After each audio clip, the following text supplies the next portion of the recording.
Oh, here's my thing. I'm just off camera because I'm eating, and Sorry. That's okay. We're just getting Just started. went live on YouTube. So That's hi, good. everybody. Ken, I think you should, I don't know if you can hear me, Ken, but you should probably exit and come back in. Maybe restart your Wi-Fi because you're frozen and we can't hear you. I don't know if you heard me. Yeah. I'll send him. Yeah, no, he's coming back. So hi, my name is Paul Sugarman. This is the Instant Shakespeare Company. Welcome. This is our first reading of 2023, the 400th anniversary of the publication of the first folio.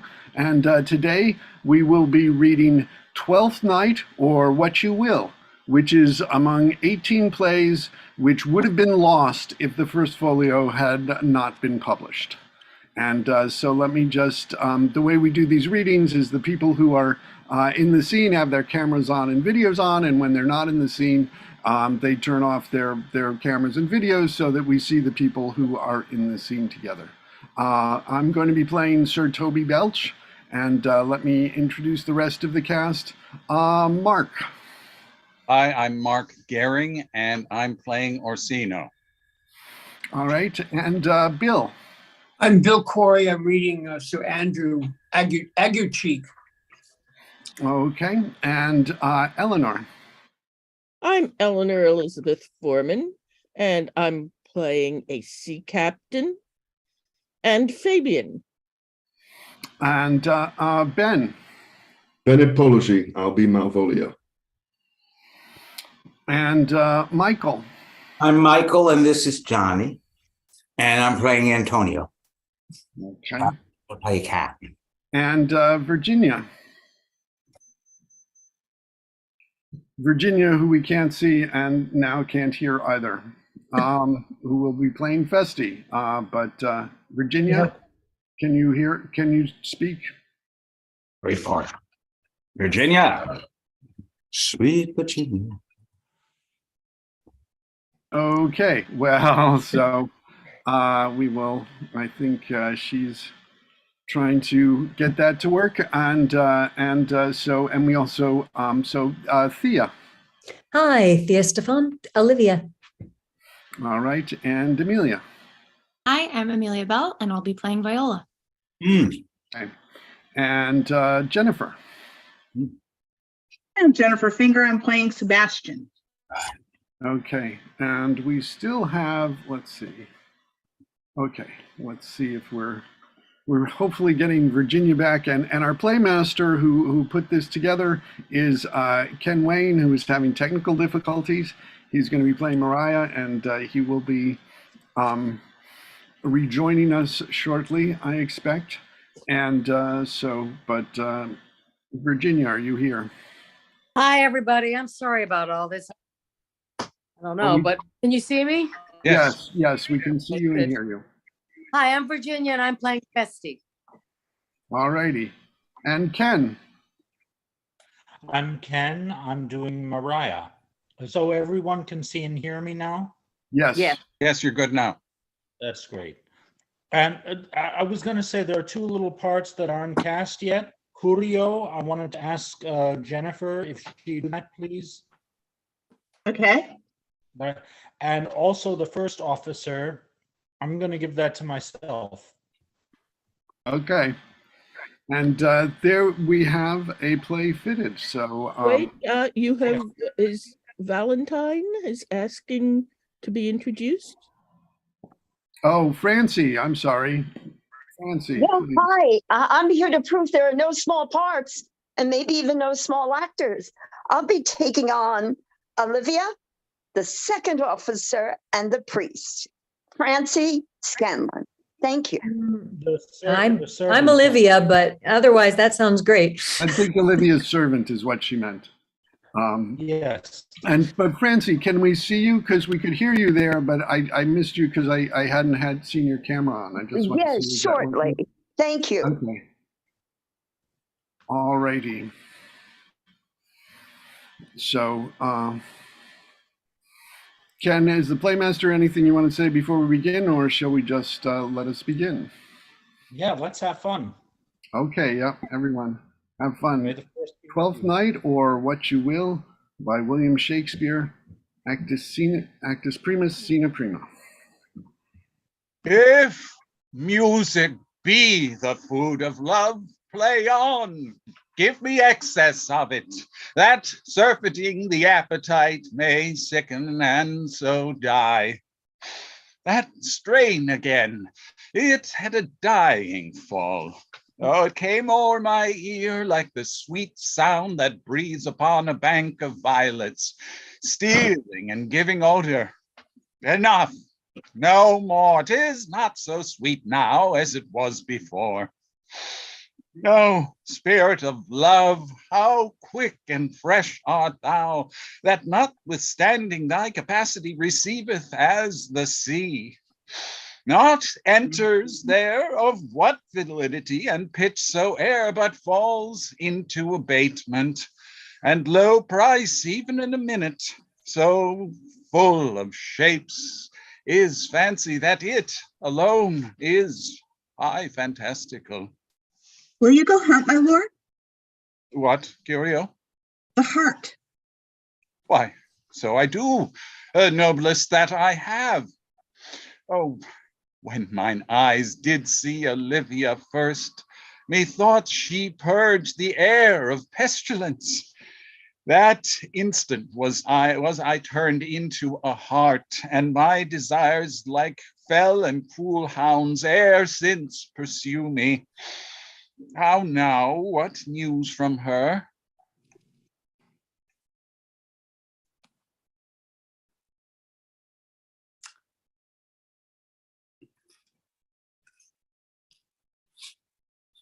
Shit, am I out? Hello? Valentine.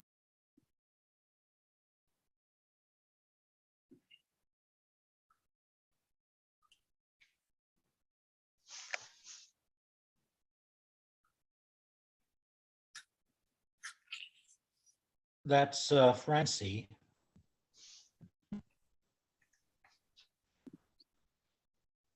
Could somebody else take it if she's lost? And the line, please.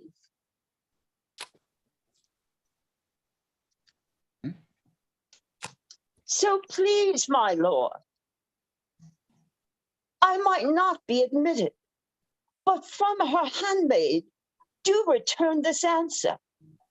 The element itself, till 7 years' heat, shall not behold her face at ample view, but like a cloistress, she will veiled walk, and water once a day her chamber round, with eye offending brine. All this to season a brother's dead love, which she would keep fresh and lasting in her sad remembrance. Oh, she that hath a heart of that fine frame to pay this debt of love but to a brother. How will she love when the rich golden shaft hath killed the flock of all affections else that live in her? When liver, brain, and heart, these sovereign thrones, are all supplied and filled, her sweet perfections with one self-king. Away before me to sweet beds of flowers, love thoughts lie rich when canopied with bowers. What country, friends, is this? This is Illyria, lady. And what should I do in Illyria? My brother, he is in Elysium, perchance he is not drowned. What think you, sailors? It is perchance that you yourself were saved. Oh, my poor brother, and so perchance may he be. True, madam, and to comfort you with chance, assure yourself, after our ship did split, when you and these poor numbers saved with you hung on our driving boat, I saw your brother, most provident in peril, bind himself, courage and hope both teaching him the practice, to a strong mast that lived upon the sea, where like Orion on the dolphin's back I saw him hold acquaintance with the waves, so long as I could see. For saying so, there's gold. Mine own escape unfoldeth to my hope, whereto thy speech serves for authority, the like of him. Knowst thou this country? Ay, madam, well, for I was bred and born not 3 hours' travel from this very place. Who governs here? A noble duke in nature, as in name. What is his name? Orsino. Orsino. I have heard my father name him. He was a bachelor then.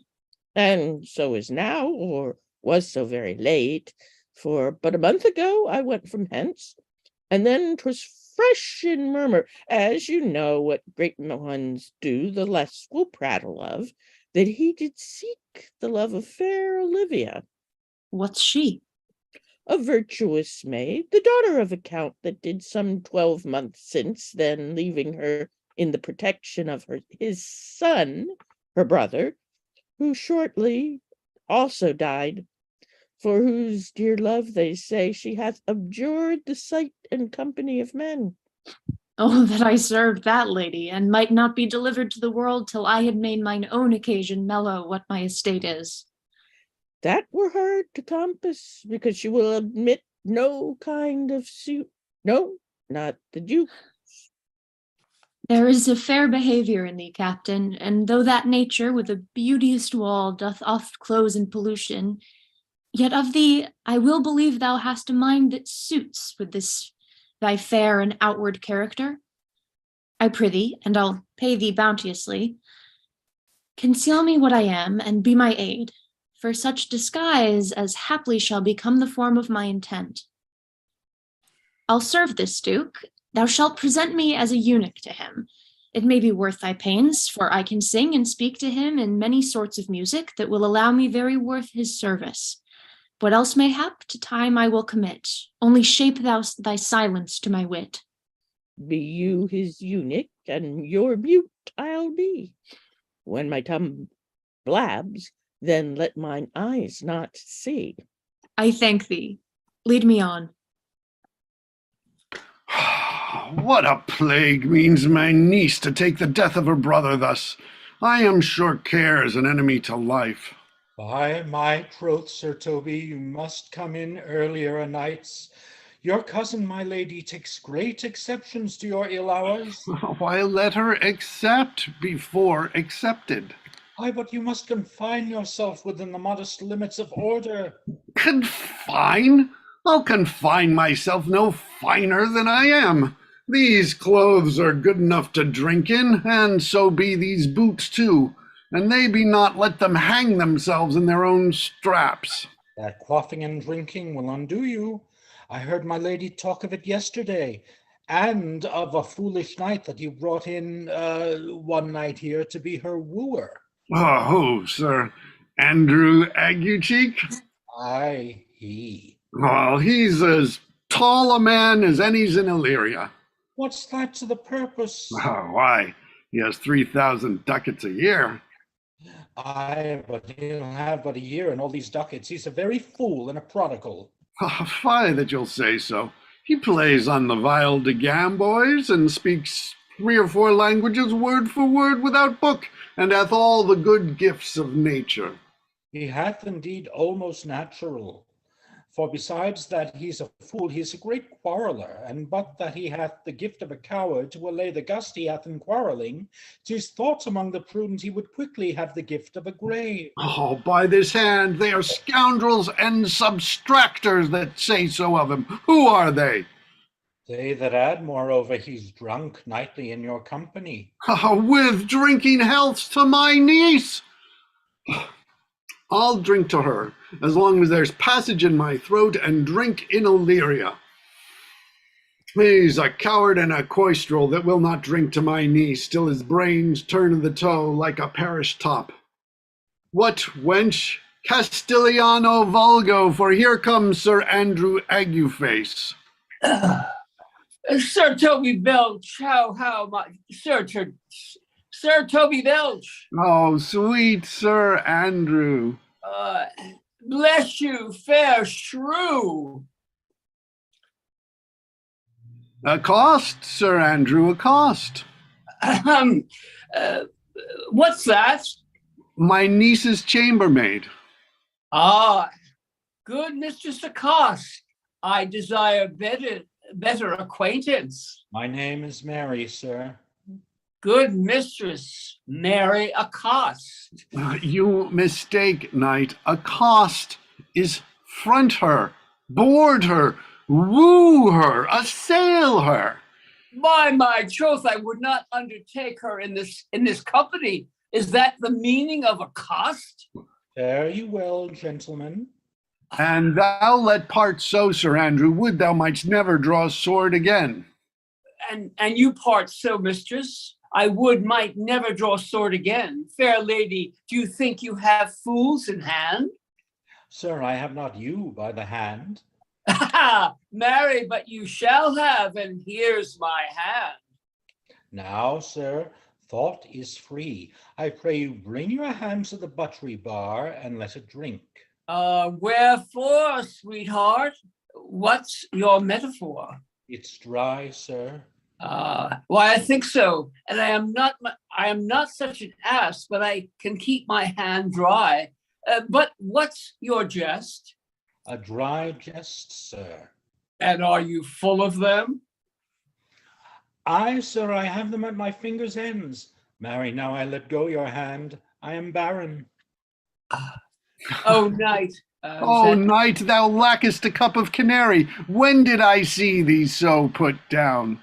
Never in your life, I think, unless you see canary put me down. Methinks sometimes I have no more wit than a Christian or an ordinary man has. But I am a great eater of beef, and I believe that does harm to my wit. No question.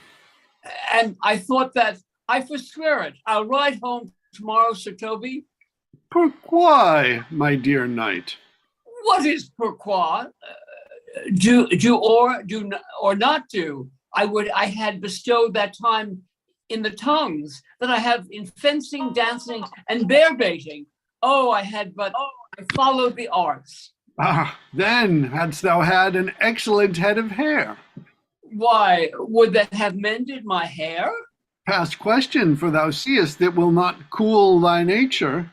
Oh, but it becomes me well enough, does it not?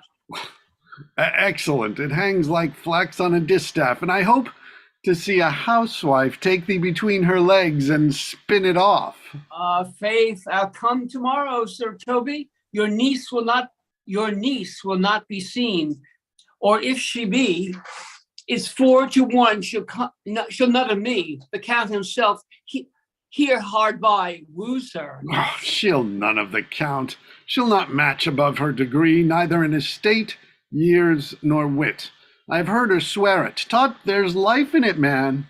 I'll stay a month longer. I am a fellow of the strangest mind of the world. I delight in masques and revels, sometimes all together. Art thou good at these kickshaws, knight? As any man in Illyria, whatsoever he be, under the degree of my betters, and yet I will not compare with an old man. What is thy excellence in a galliard, knight? Faith, I can cut a caper. Aye, and I can cut the mutton to it. And I think I have the back trick simply as strong as any man in Illyria. Wherefore are these things hid? Wherefore have these gifts a curtain before them? Are they like to take dust like Mistress Mull's picture? Why does that not go to church in a galliard and come home in a coranto? My very walk should be a jig. I would not so much as make water, but in a syncopace. What dost thou mean? Is it a world to hide virtues in? I did think by the excellent constitution of thy leg, it was formed under the star of a galliard. 'Tis strong, and it does indifferent well in flame-colored stock. Shall we set about some revels? What shall we do else? Were we not born under Taurus? Taurus? That's side and heart. No, sir. It is legs and thighs. Let me see thee caper. Ha! Higher! Ho-ho! Excellent!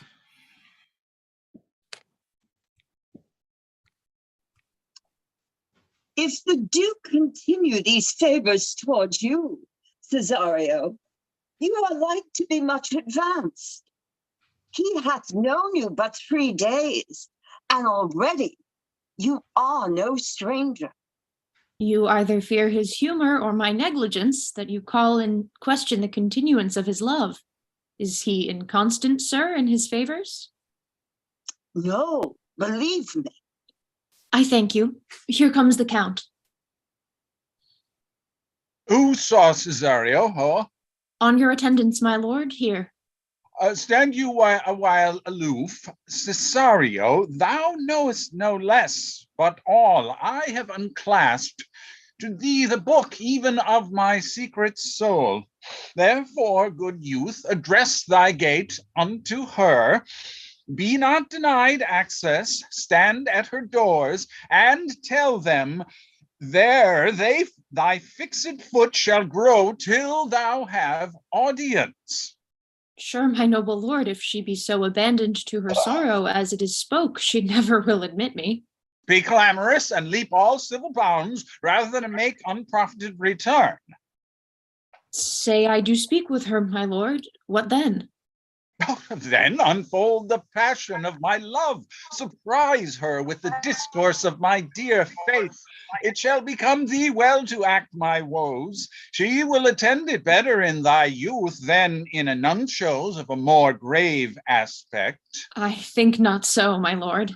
Here, lad, believe it, for they shall yet belie thy happy years that say thou art a man. Diana's lip is not more smooth and rubious. Thy small pipe is as the maiden's organ, shrill and sound, and all semblative a woman's part.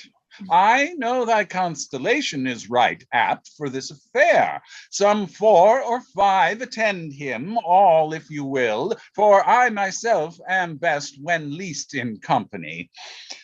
Prosper well in this, and thou shalt live as freely as thy lord to call his fortune thine. I'll do my best to woo your lady. Yet a bareful strife, whoe'er I woo myself would be his wife. Nay, either tell me where thou hast been, or I will not open my lips so wide as a bristle may enter in way of thy excuse. My lady will hang thee for thy absence. Let her hang me. He that is well hanged in this world needs to fear no colors. Make that good. He shall see none to fear. A good Lenten answer. I can tell thee where that saying was born of I fear no colors. Where, good Mistress Mary? In the wars, and that may you be bold to say in your foolery.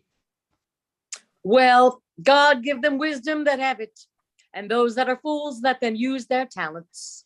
Yet you will be hanged for being so long absent, or to be turned away. Is not that as good as a hanging to you? Many a good hanging prevents a bad marriage, and for turning away, let summer bear it out. You are resolute then? Not so neither, but I am resolved on 2 points. That if one break, the other will hold, or if both break, your gaskins fall.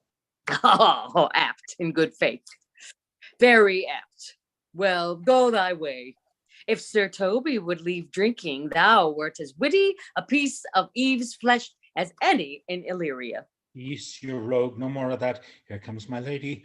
Make your excuse wisely, you were best. Wit, and it be thy will, put me into good fooling. Those wits that they think they have thee do very oft prove fools, and I that am sure I lack thee may pass for a wise man. For what says Quintiphilius? Better a witty fool than a foolish wit. God bless thee, lady. Take the fool away. Do not you hear, fellows? Take away the lady. Go to, you're a dry fool. I'll know more of you. Besides, you grow dishonest. 2 faults, Madonna, that drink and good counsel will amend. Forgive and a dry fool drink, then is the fool not dry. Bid the dishonest man mend himself. If he mend, he is no longer dishonest. If he cannot, let the butcher mind him. Anything that's mended is but patched. Virtue that transgresses is but patched with sin, and sin that amends is but patched with virtue. If that, this simple syllogism will serve so. If it will not, what remedy? As there is no true cuckold but calamity, so beauty's a flower. This lady bade take away the fool, therefore I say again, take her away. Sir, I bade them take away you. Misprision in the highest degree, lady. Excellus non facit monachum. That's as much to say, I wear not motley in my brain. Good Madonna, give me leave to prove you a fool. Can you do it? Dexterously, good madam. Make your proof. I must catechize you for it, Madonna. Good my mouse of virtue, answer me. Well, sir, for want of other idleness, I'll bide your proof. Good Madonna, why mourn'st thou? Good fool, for my brother's death. I think his soul is in hell, Madonna. I know his soul is in heaven, fool. The more fool, Madonna, to mourn for your brother's soul being in heaven. Take away the fool, gentlemen. What think you of this fool, Malvolio? Doth he not mend? Yes, and shall do, until the pangs of death shake him. Infirmity that decays the wise doth ever make the better fool. God send you, sir, a speedy infirmity for the better increasing your folly. Sir Toby will be sworn that I am no fox, but he will not pass his word for tuppence that you are no fool. How say you to that, Malvolio? I marvel your ladyship takes delight in such a barren rascal. I saw him put down the other day with an ordinary fool that has no more brain than a stone. Now look you now, he's out of his guard already. Unless you laugh and minister occasion to him, he's gagged. I protest, I take these wise men that crow so at these set kind of fools, no better than the fools' zanies. Oh, you are sick of self-love, Malvolio, and taste with a distempered appetite. To be generous, guiltless, and of free disposition is to take those things for bird bolts that you deem cannon bullets. There is no slander in an allowed fool, though he do nothing but rail, nor no railing in a known discreet man, though he do nothing but reprove. Now Mercury endue thee with leasing, for thou speakst well of fools. Madam, there is at the gate a young gentleman much desires to speak with you. From the Count Orsino, is it? I know not, madam. 'Tis a fair young man and well attended. Who of my people hold him in delay? Sir Toby, madam, your kinsman. Oh, fetch him off, I pray you. He speaks nothing but madman. Fie on him. Go you, Malvolio. If it be a suit from the Count, I am sick or not at home. Of what you will to dismiss it. Now you see, sir, how your fooling grows old and people dislike it. Thou canst speak. Thou hast spoke for us, Madonna, as if thy eldest son should be a fool, whose skull Jove cram with brains. Here he comes. Out of thy kin, one of thy kin has a most weak pia mater. By mine honor, half drunk. What is he at the gate, cousin? A gentleman. A gentleman? What gentleman? 'Tis a gentleman here. Oh, a plague of these pickle herrings. Ha! How now, sot? Good Sir Toby. Cousin, how have you come so early by this lethargy? Lechery? I defy lechery. There's one at the gate. Mary, what is he? Let him be the devil, and he will, I care not. Give me faith, I say. Well, it's all one. What's a drunken man like, fool? Like a drowned man, a fool and a madman. One draught above heat makes him a fool. The second mads him, and the third drowns him. Go thou and seek the crowner, and let him sit on my cuz, for he's in the third degree of drink. He's drowned. Go look after him. He is but mad yet, Madonna, and the fool shall look to the madman. Madam, young fellow swears he will speak with you. I told him you were sick. He takes on him to understand so much, and therefore comes to speak with you. I told him you were asleep.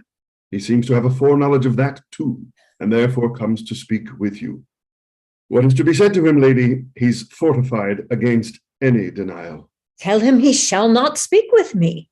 He's been told so, and he says he'll stand at your door like a sheriff's post and be the supporter to a bench, but he'll speak with you.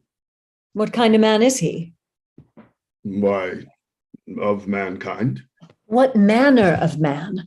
Oh, very ill manner. He'll speak with you, will you or no? Of what personage and years is he? Not yet old enough for a man, nor young enough for a boy.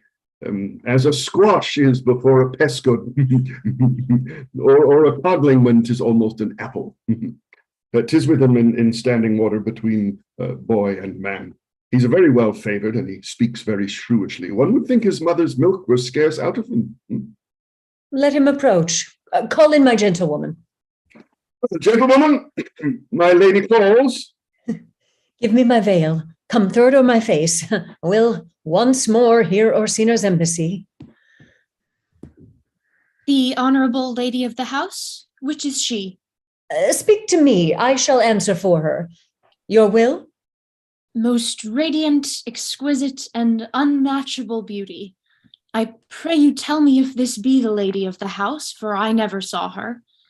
I would be loath to cast away my speech, for besides that it is excellently well penned, I have taken great pains to con it. Good beauties, let me sustain no scorn. I am very comfortable even to the least sinister usage. Whence came you, sir? I can say little more than I have studied, and that question's out of my part.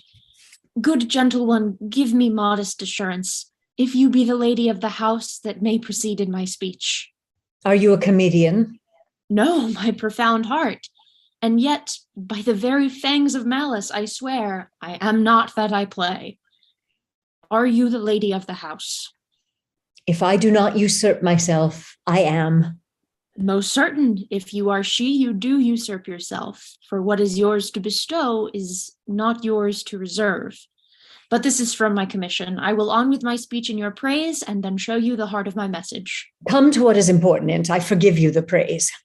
Alas, I took great pains to study it, and 'tis poetical. It is more like to be feigned. I pray you keep in it. I heard you were saucy at my gates, and allowed your approach rather to wonder at you than to hear you. If you be not mad, be gone. If you have reason, be brief. 'Tis not that time of moon with me to make one in so skipping a dialogue. Will you hoist sail, sir? Here lies your way. No good swabber. I am to hull here a little longer. Some mollification for your giant sweet lady. Tell me your mind. I am a messenger. Sure you have some hideous matter to deliver when the courtesy of it is so fearful. Speak your office. It alone concerns your ear. I bring no overture of war, no taxation of homage. I hold the olive in my hand. My words are as full of peace as matter. Yet you began rudely. What are you? What would you? The rudeness that hath appeared in me have I learned from my entertainment. What I am and what I would are as secret as maidenhead. To your ears, divinity, to any others, profanation. Give us the place alone. We will hear this divinity. Now, sir, what is your text? Most sweet lady. A comfortable doctrine, and much may be said of it. Where lies your text? In Orsino's bosom. In his bosom? In what chapter of his bosom?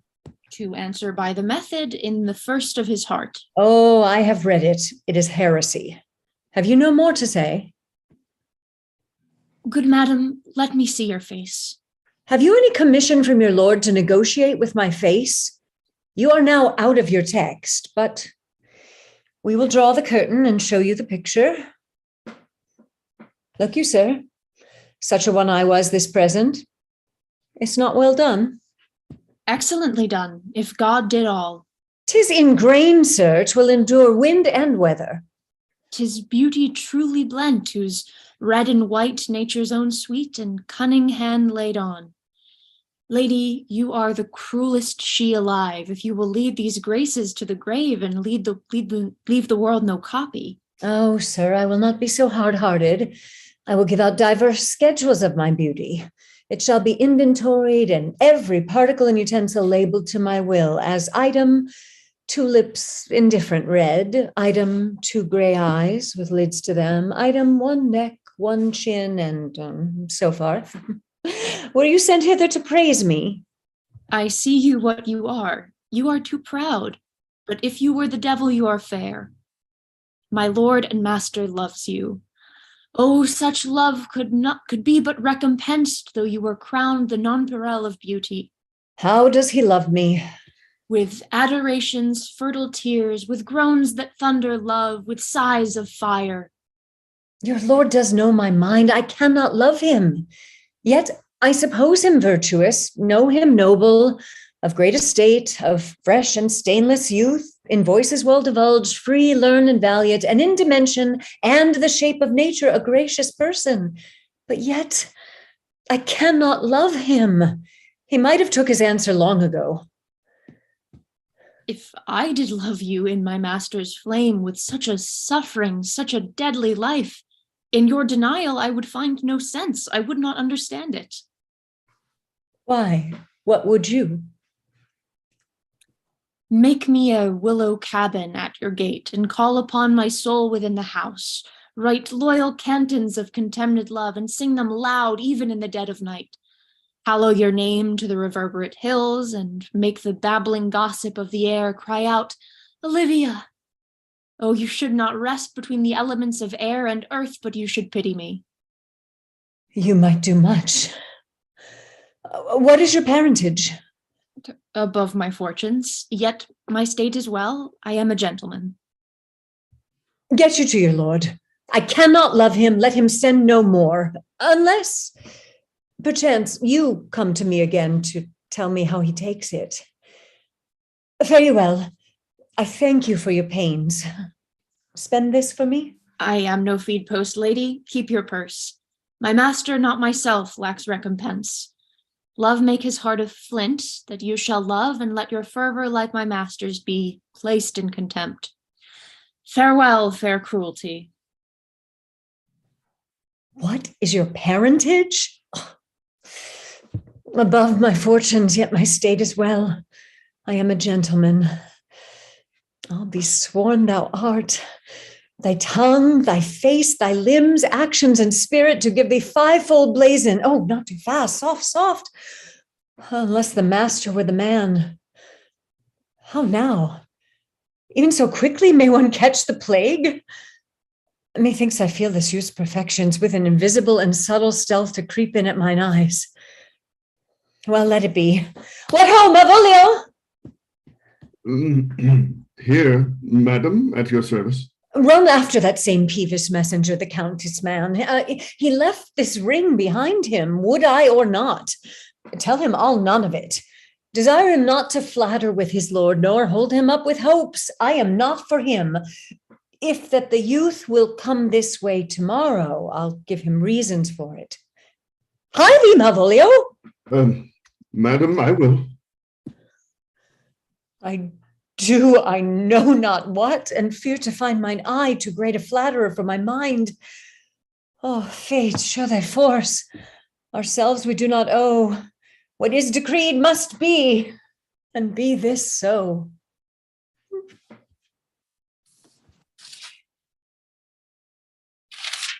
Will you stay no longer? Nor will you not that I go with you? Your patience, no. My stars shine darkly over me. The malignancy of my fate might perhaps distemper yours. Therefore, I shall crave of you your leave, that I might bear my evils alone, or a bad recompense for your love to lay any of them on you. Oh, let me know of you whether you are bound. No, sister. My determinate voyage is mere extravagancy. I perceive in you so excellent a touch of modesty that you will not extort from me what I am willing to keep in. Therefore, it charges me in manners rather to express myself. You must know of me then, Antonio. My name is Sebastian, which I called Rodrigo. My father was that Sebastian of Messaline, whom I know you have heard of. He left behind him, myself, and a sister, both born in an hour. If the heavens had been pleased, would we had so ended? But you, sir, altered that. For some hour before you took me from the breach of the sea was my sister drowned. Alas the day. Lady, sir, though it was said she much resembled me, was yet of many account and beautiful. But though I could not with such estimable wonder over farm believe that, yet thus far I will boldly publish her. She bore a mind that envy could not but call fair. She is drowned already, sir, with salt water, and was seen to drown her resemblance again with war. Pardon me, sir, your bad entertainment. Good Antonio, forgive me your trouble. If you will not murder me for my love, let me be your servant. If you will not undo what you have done, that is, kill him whom you have recovered, desire it not. Fare you well at once. My bosom is full of kindness. Yet so near the manners of my mother that upon the least occasion war, mine eyes will tell tales of me. I am bound to the Count Orsino's court. Farewell. The gentleness of all the gods go with thee. I have mine enemies in Orsino's court, else would I very shortly see thee there. But come what may, I do adore thee so that danger shall seem sport. I will go. Were you not even now with the Countess Olivia? Even now, sir, on a moderate pace, I have since arrived but hither. She returns this ring to you, sir. You might have saved me my pains to have taken it away yourself. She adds, moreover, that you should put your lord into a desperate assurance she will none of him. And one thing more, that you be ever so hardy to come again to his affairs. Unless it be to report your lord's taking of this, receive it so. She took the ring of me, I'll none of it. Come, sir, you peevishly threw it to her, and her will is it should be returned. Well, if it be worth stooping for, there it lies, in your eye. If it not, be it his that finds it. I left no ring with her. What means this lady? Fortune forbid my outside have not charmed her. She made good view of me, indeed so much that methought her eyes had lost her tongue, for she did speak in starts distractedly. She loves me, sure. The cunning of her passion invites me in this churlish messenger. None of my lord's ring? Why, he sent her none. I am the man. If it be so, as 'tis, poor lady, she were better love a dream. Disguise, I see thou art a wickedness wherein the pregnant enemy does much. How easy is it for the proper false in women's waxen hearts to set their forms? Alas, oh, frailty is the cause, not we, for such as we are made of, such we be. How will this fadge?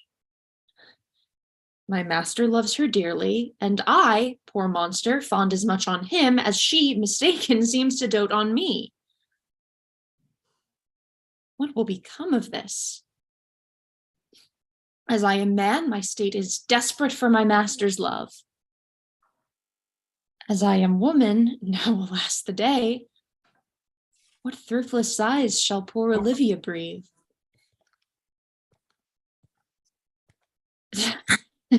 O time, thou shalt untangle this, not I. It is too hard a knot for me to untie.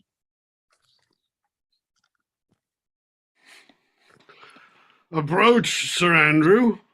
Not to be to bed after midnight is to be up betimes, and delico surgery thou knowest. Sir Andrew. I'm sorry, I'm having trouble turning my camera back on. Oh, there we go. There we go. I'm sorry, Paul, could you take that again? Yes. To be up after midnight is to be up betimes, and delico surgery thou knowest.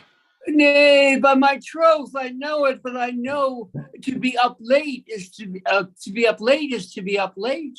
A false conclusion. I hate it as an unfilled can.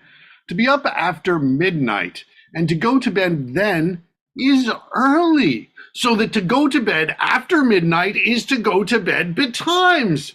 Does not our life consist of the four elements? Oh, faith, so they say, but I think it rather consists of eating and drinking. Ah, well, thou art a scholar, and therefore let us eat and drink. Marion, I say, a stoup of wine. Here comes the fool, faith. My heart, did you never see the picture of we three? Welcome, ass. Now let's have a catch. By my troth, the fool has an excellent breast. I had rather than 40 shillings, I had such a leg, and so sweet a breath to sing as the fool has. In sooth, thou wast in very gracious fooling last night, when thou spoke of Pigro Grammatis, of the Vapians passing the equiacitol of Quinbus. It was very good, faith. I sent thee 6 pence by the leman. Hast it?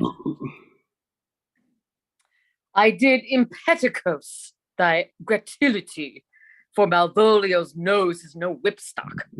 My lady has a white hand, and the Myrmidians are no bottle ale houses.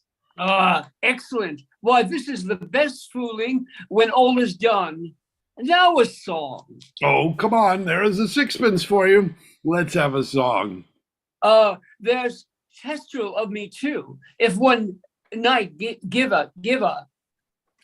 Would you have a love song or a song of good life? A love song. A love song.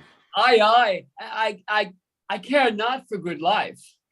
Oh, mistress mine, where are you roaming? Oh, stay, your true love's coming, that can sing both high and low.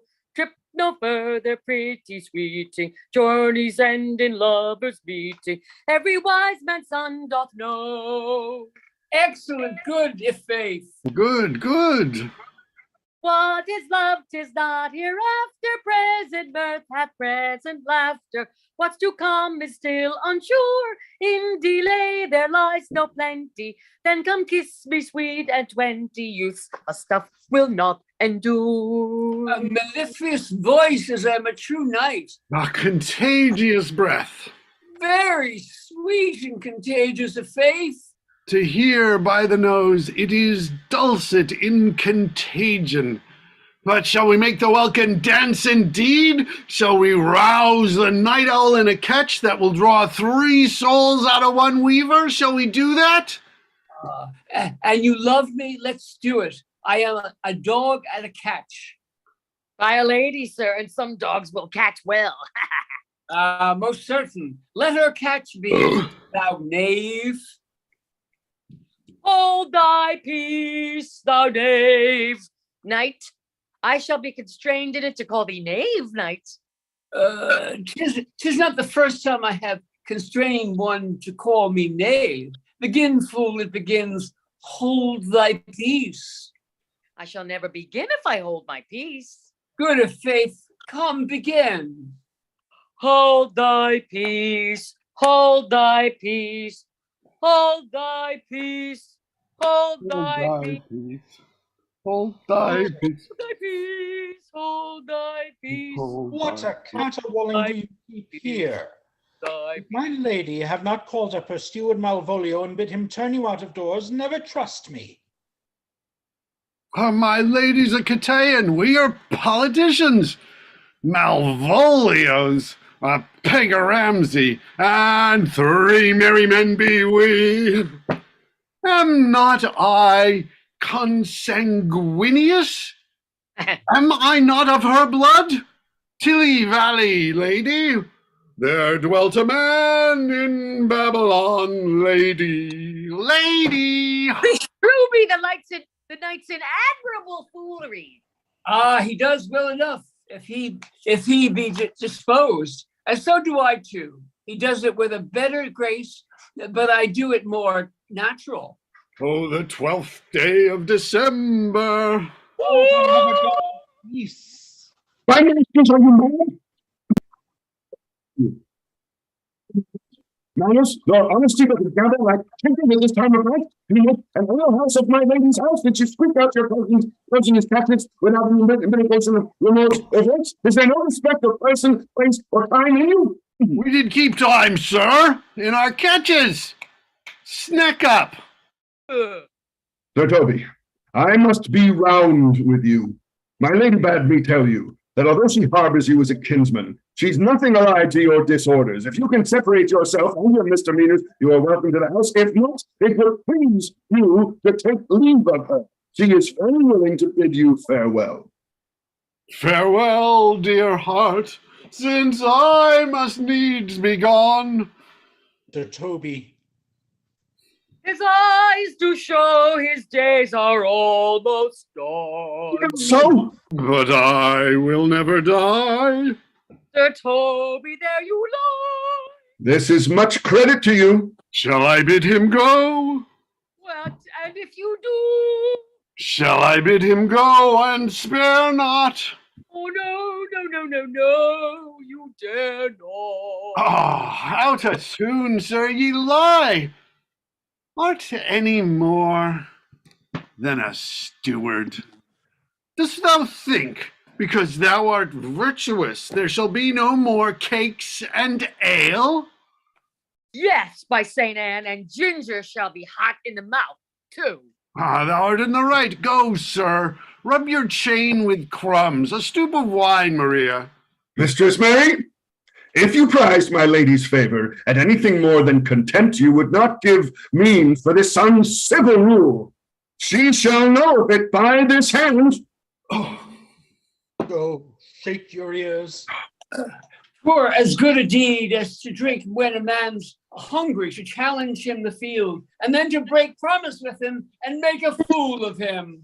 Do it, knight. I'll write thee a challenge, or I'll deliver thy indignation to him by word of mouth. Sweet Sir Toby, be patient for tonight. Since the youth of the counts was today with my lady, she is much out of quiet. For Monsieur Malvolio, let me alone with him. If I do not gull him into an A-word and make him a common recreation, do not think I have wit enough to lie straight in my bed. You know I can do it. Possess us, tell us something of him. Marry, sir, sometimes he is a kind of Puritan. Oh, if I thought that, I'd beat him like a dog. What, for being a Puritan? Thy exquisite reason, dear knight. I have no reason for it, but I have good reason. I have reason good enough. Devil a Puritan that he is, or anything constantly but a time pleaser, an affectioned ass that can't state without book and utters it by great swarths, the best persuaded of himself, so crammed as he thinks with excellencies, that it is his grounds of faith that all that look on him love him, and on that vice in him will my revenge find notable cause to work. What wilt thou do? I will drop in his way some obscure epistles of love, wherein by the color of his beard, the shape of his leg, the manner of his gait, the expression of his eye, forehead, and complexion, he shall find himself most feelingly personated. I can write very like my lady your niece. On a forgotten matter, we can hardly make distinction of our hands. Oh, excellent! I smell a device. I have it in my nose too. He shall think by the letters that thou wilt drop to him that they come from my niece, and that she's in love with him. My purpose is indeed a horse of that color. And your horse would now make him an ass. That I doubt not. Oh, 'twill be admirable. Sport royal, I warrant you. I know my physic will work with him. I will plant you two, and let the fool make a third, where he shall find the letter. Observe his construction of it. For this night to bed, and dream on the event. Farewell. Good night, Penthesilea. Before me, she's a good wench. Oh, she's a beagle, true bred, and one that adores me. What of that? I was adored once. Let's to bed, knight. Thou hast need send for more money. And if I cannot recover your niece, I am a fool way out. Send for money, knight. If thou hast her not in the end, call me cut. If I do not, never trust me. Take it how you will. Come, come, I'll go burn some sack. 'Tis too late to go to bed now. Come, knight. Come, knight.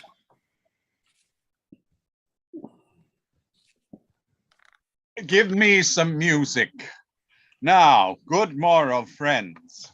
Now, good Cesario, but that piece of song, that old and antique song we heard last night, methought it did relieve my passion much, more than light airs and recollected terms of these most brisk and giddy-paced times. Come, but one verse. He is not here, so please your lordship, that should sing it. Who was it? Feste the jester, my lord, a fool that the Lady Olivia's father took much delight in. He is about the house. Seek him out and play the tune while. Come hither, boy. If ever thou shalt love in the sweet pangs of it, remember me. For such as I am, all true lovers are, unstayed and skittish in all motions else, save in the constant image of the creature that is beloved. How dost thou like this tune? It gives a very echo to the seat where love is throned. Thou dost speak masterly, my life upon it. Young thou though art, thine eye hath stayed upon some favor that it loves, hath it not, boy? A little, by your favor. What kind of woman is it? Of your complexion? She is not worth thee, then. What years, faith? About your years, my lord. Too old, by heaven. Let still the woman take an elder than herself, so wears she to him. So sways she level in her husband's heart. For boy, however we do praise ourselves, our fancies are more giddy and unfirm, more longing, wavering, sooner lost and worn than women's are. I think it well, my lord. Then let thy love be younger than thyself, or thy affection cannot hold the bent. For women are as roses, whose fair flower, being once displayed, doth fall that very hour. And so they are, alas that they are so, to die even when they to perfection grow. Oh, fellow, come, the song we had last night. Mark it, Cesario, it is old and plain. The spinsters and the knitters and the sun and the free maids that weave their thread with bones do use to chant it. It is silly sooth and dallies with the innocence of love like the old age. Are you ready, sir? Aye, prithee, sing. Come away, death, and in sad cypress let me be laid. Fly away, breath, I am slain by a fair cruel maid. My shroud of white stuck all with you, oh, prepare it. My part of death, no one so true did share it. Not a flower sweet, on my black coffin let there be strewn. Not a friend greet my poor corpse where my bones shall be thrown. 1,000 sighs to save, lay me where sad true lover would never find my grave to weep there. Oh, there's for thy pains. No pain, sir. I take pleasure in singing, sir. I'll pay thy pleasure then. Truly, sir, and pleasure will be paid one time or another. Give me now leave to leave thee. Now the melancholy God protect thee, and the tailor make thy doublet of changeable taffeta, for thy mind is very opal. I would have men of such constancy put to sea, that their business might be everything, and their intent everywhere. For that's it that shall always make a good voyage of nothing. Farewell. Let all the rest give place. Once more, Cesario, get thee to yon same sovereign cruelty. Tell her my love, more noble than the world, prizes not quantities of dirty lands. The parts that fortune hath bestowed upon her, tell her I hold as giddily as fortune. But 'tis that miracle and queen of gems that nature pranks her in attracts my soul. But if she cannot love you, sir? It cannot be so answered. Sooth, but you must. Say that some lady, as perhaps there is, hath for your love as great a pang of heart as you have for Olivia. You cannot love her. You tell her so. Must she not then be answered? There is no woman's sides can bide the beating of so strong a passion as love doth give my heart. No woman's heart so big to hold so much, they lack retention. Alas, their love may be called appetite. No motion of the liver, but the palate that suffers surfeit, cloyment, and revolt.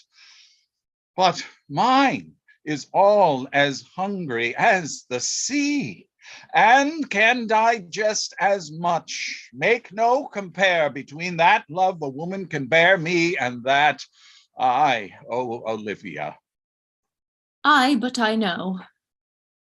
What dost thou know?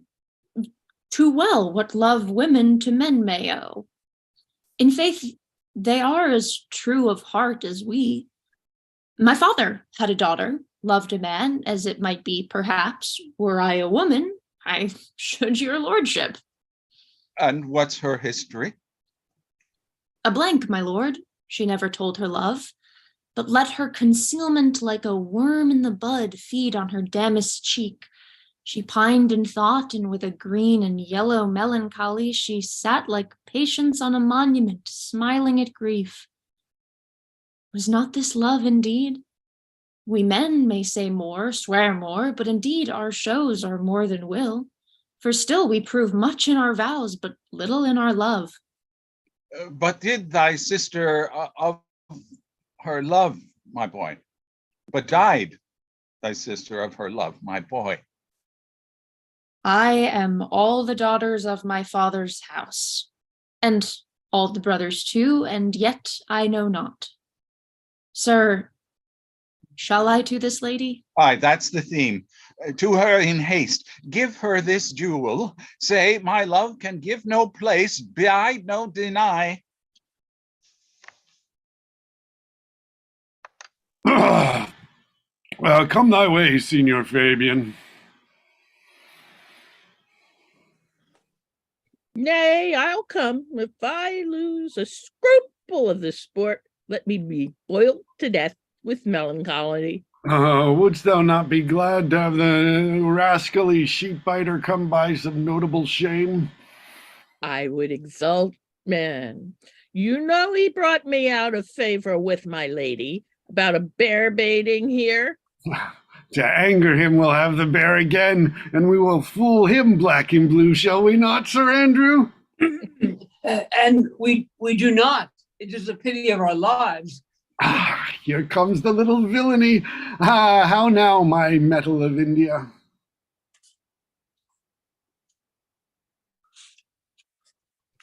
Get ye all three into the box tree. Malvolio is coming down this walk. He has been yonder at the sun, practicing behavior to his own shadow this half hour. Observe him for the love of mockery, for I know this letter will make a contemplative idiot of him. Close in the name of jesting. Lie thou there, for here comes the trout that must be caught with tickling. Fortune, All is fortune. Maria once told me that she did affect me, and I have heard herself come thus near, that should she fancy, it should be one of my complexion. Besides, she uses me with a more exalted respect than anyone else that follows her. What should I think on't? Here's an overweening rogue. Oh, peace. Contemplation makes a rare turkey cock of him, how he jets under his advanced plumes. Slight, I could not so beat the rogue. Oh, peace, I say. To be Count Malvolio. Rogue. Pistol him, pistol him. Peace, peace. There's an example for it. The lady of the Strachey married to the yeoman of the wardrobe. Fie on him, Jezebel. Oh, peace. Now he's deeply in. Look how imagination blows him. Having been 3 months married to her, sitting in my state. Oh, for a stone bow to hit him in the eye. Calling my officers about me in my branched velvet gown, having come from a day bed where I have left Olivia sleeping. Fire and brimstone. Oh, peace, peace. And then to have the humor of my state, and after a demure travail of regard, telling them I know my place, as I would they should do theirs, and ask for my kinsman, Toby. Oh, bolts and shackles. Oh, peace, peace, peace. No. 7 of my people, with an obedient start, make out for him. I frown the while, and perchance wind my watch, or play with some rich jewel. Toby approaches, curtsies there to me. Oh, shall this fellow live? Though our silence be drawn from us with cars, yet peace. I extend my hand to him thus, quenching my familiar smile, with an austere regard of control. And does not Toby take you a blow to the lips then? Saying, Cousin Toby, my fortunes having cast me on your niece gives me this prerogative of speech. What? What? You must amend your drunkenness. Oh, out, scab. Yea, patience, or we break the sinews of our plot. Besides, you waste the treasure of your time with a foolish knight. That's me, I warrant you. One Sir Andrew. I knew it, and 'twas I, for many do call me fool. What employment have we here? Now is the woodcock near the gin. Oh, peace, in the spirit of humors intimate, reading aloud to him. This is my lady's hand, and these be her very C's, her U's, and her T's, and thus she makes her great T's. It is in contempt of question her hand. Her C's, her U's, and her T's. Why that? To the unknown beloved, this, and my good wishes. Her very phrases. By your leave, wax and soft, and the impressure of her Lucrece, with which she uses to seal. 'Tis my lady. To whom should this be? This wins him, liver and all. Jove knows I love, but who lips do not move, no man must know. No man must know. What follows? The number's altered, no man must know. If this should be thee, Malvolio. Marry, hang thee, Brock. I may command where I adore, but silence like a Lucrece knife, with bloodless stroke my heart doth gore. MOAI doth sway my life. Question riddle. Excellent wench, say I.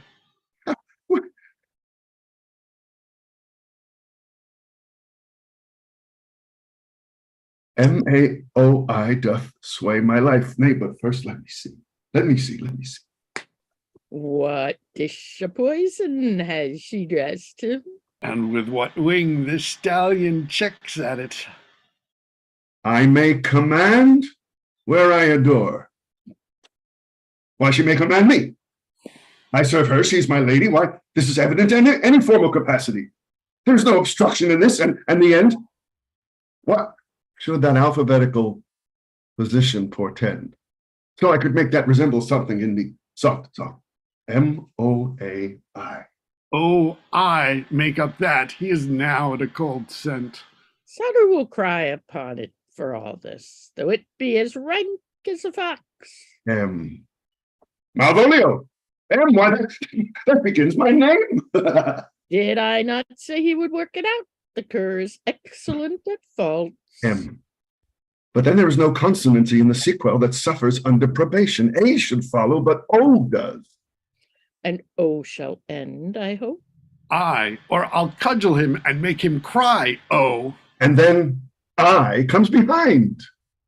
I, and you had any eye behind you, you might see more detraction at your heels than fortunes before you. M-O-A-I.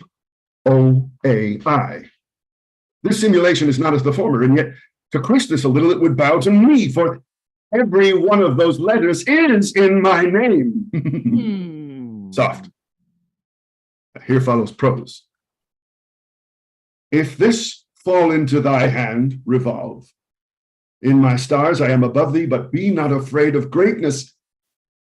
Some are great, some achieve greatness, and some have greatness thrust upon them. Thy fates open their hands, and let thy blood and spirit embrace them, and to inure thyself to what thou art like to be. Cast thy humble slough, and appear fresh. Be opposite with a kinsman, surely with servants. Let thy tongue tang arguments of state. Put thyself into the trick of singularity. She thus advises thee that sighs for thee. Remember who commended thy yellow stockings and wish to see thee ever cross-guarded. I say, remember, go to, thou art made, if thou desirest to be so. If not, let me see thee a steward still, the fellow of servants, and not worthy to touch fortune's finger. Ah, farewell. She that would alter services with thee, the fortunate unhappy daylight and champion discovers not more.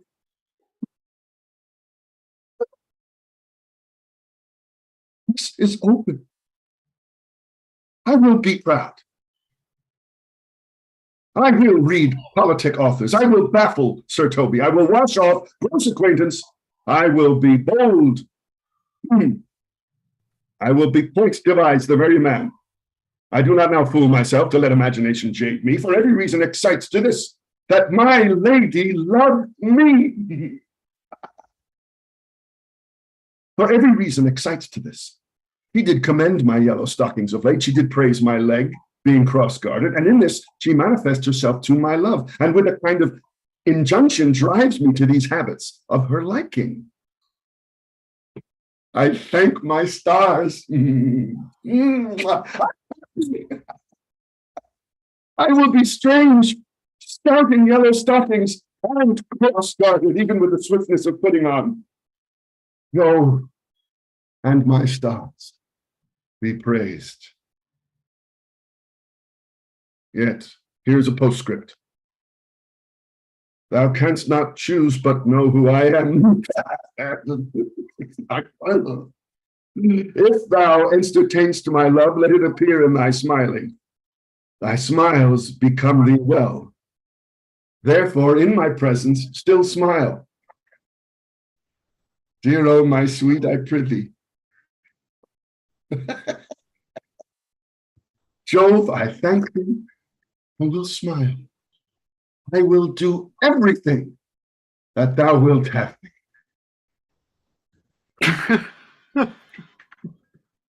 I will not give my part of the sport for a pension of 1,000 to be paid from the Sophie. I could marry this wench for this device.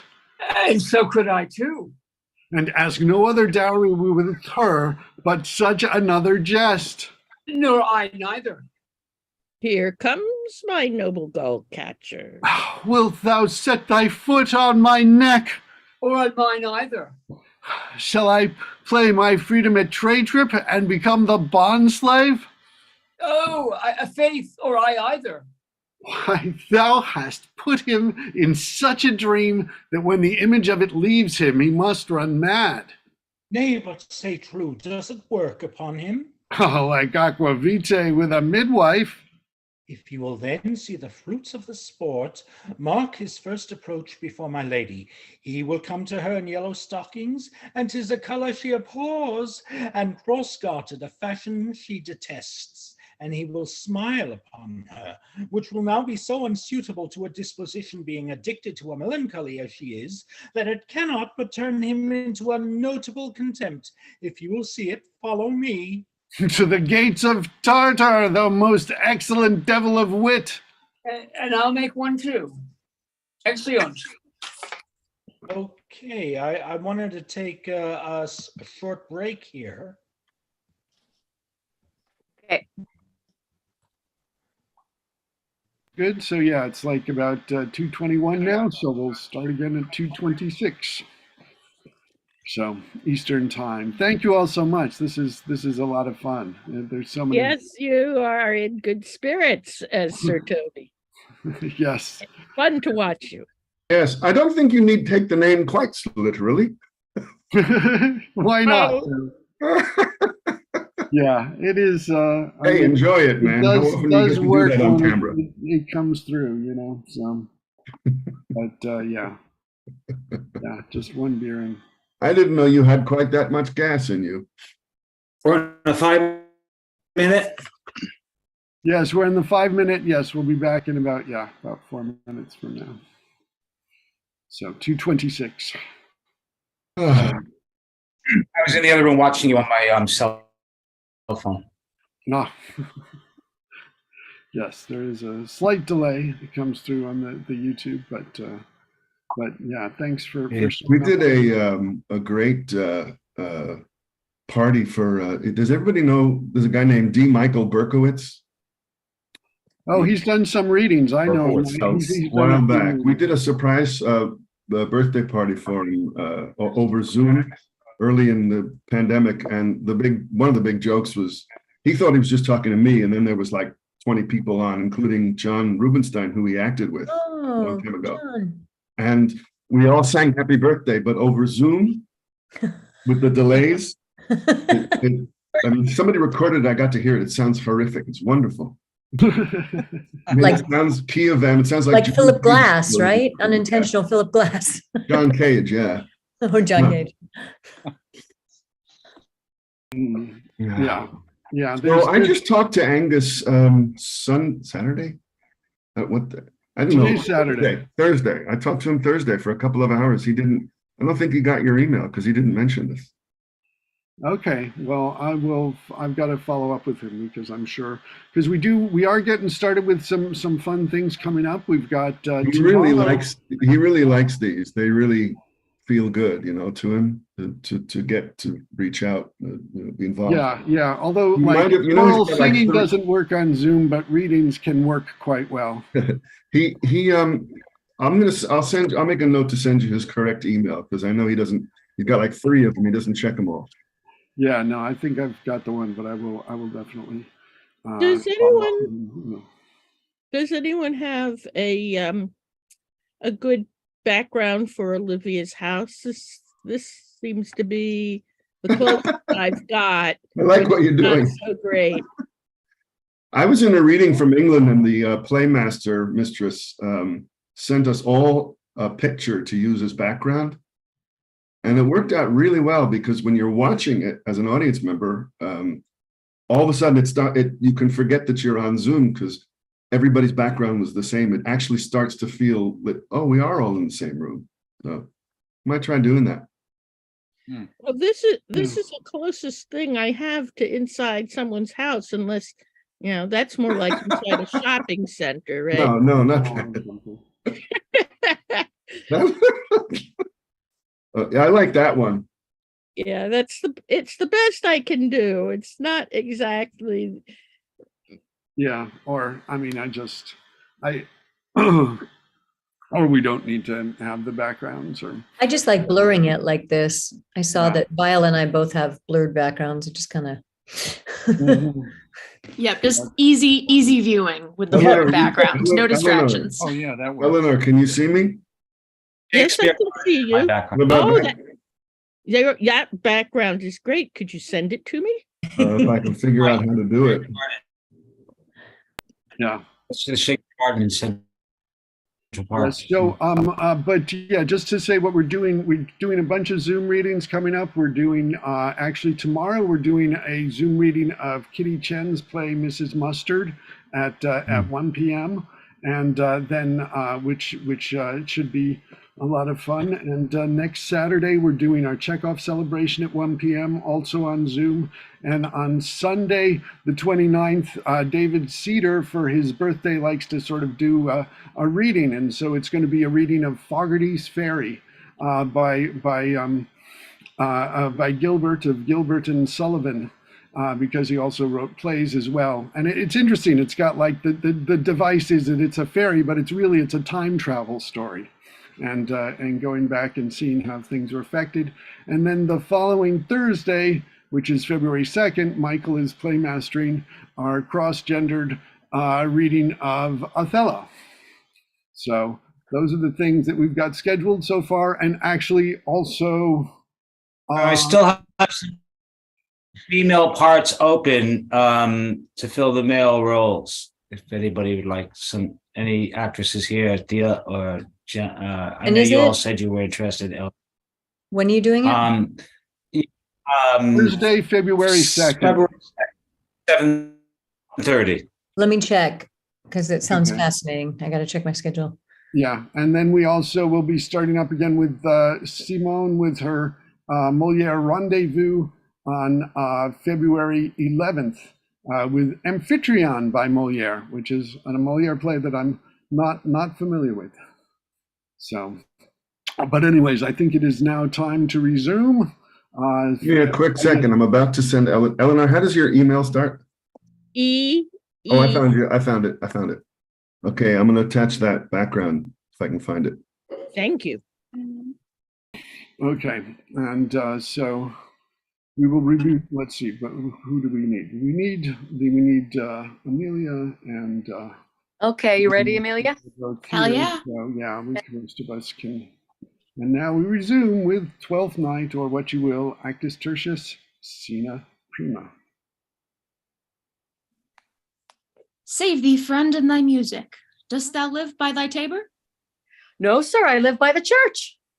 Art thou a churchman? No such matter, sir. I do live by the church, for I do live at my house, and my house doth stand by the church. So thou mayst say the king lies by a beggar if a beggar dwell near him, or the church stands by thy tabor if thy tabor stand by the church. You have said, sir. Oh, to see this age, a sentence is but a chevrilled glove to a good wit.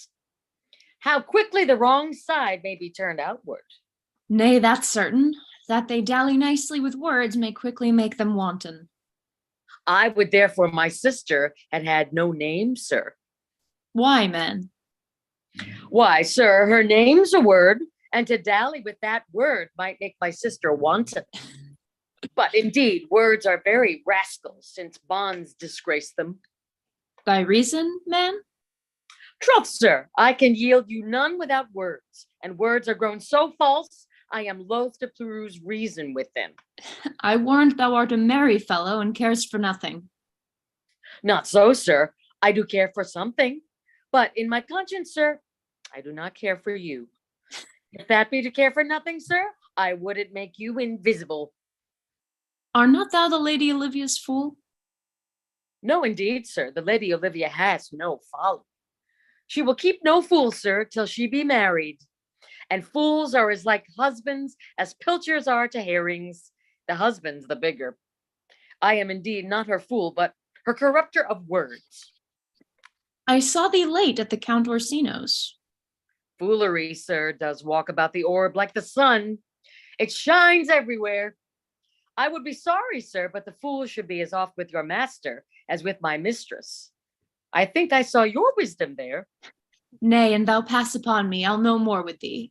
Hold there's expenses for thee. Now Jove in his next commodity of hair, send thee a beard. By my troth, I'll tell thee, I am almost sick for one, though I would not have it grow on mine chin. Is thy lady within? Would not a pair of these have bread, sir? Yes, being kept together and put to use. I would play Lord Pandarus with Phrygia, sir, to bring a Cressida to this Troilus. I understand you, sir. 'Tis well begged. The matter, I hope, is not great, sir. Begging but a beggar. Cressida was a beggar. My lady is within, sir. I will conster to them whence you come. Who you are and what you are is out of my welkin.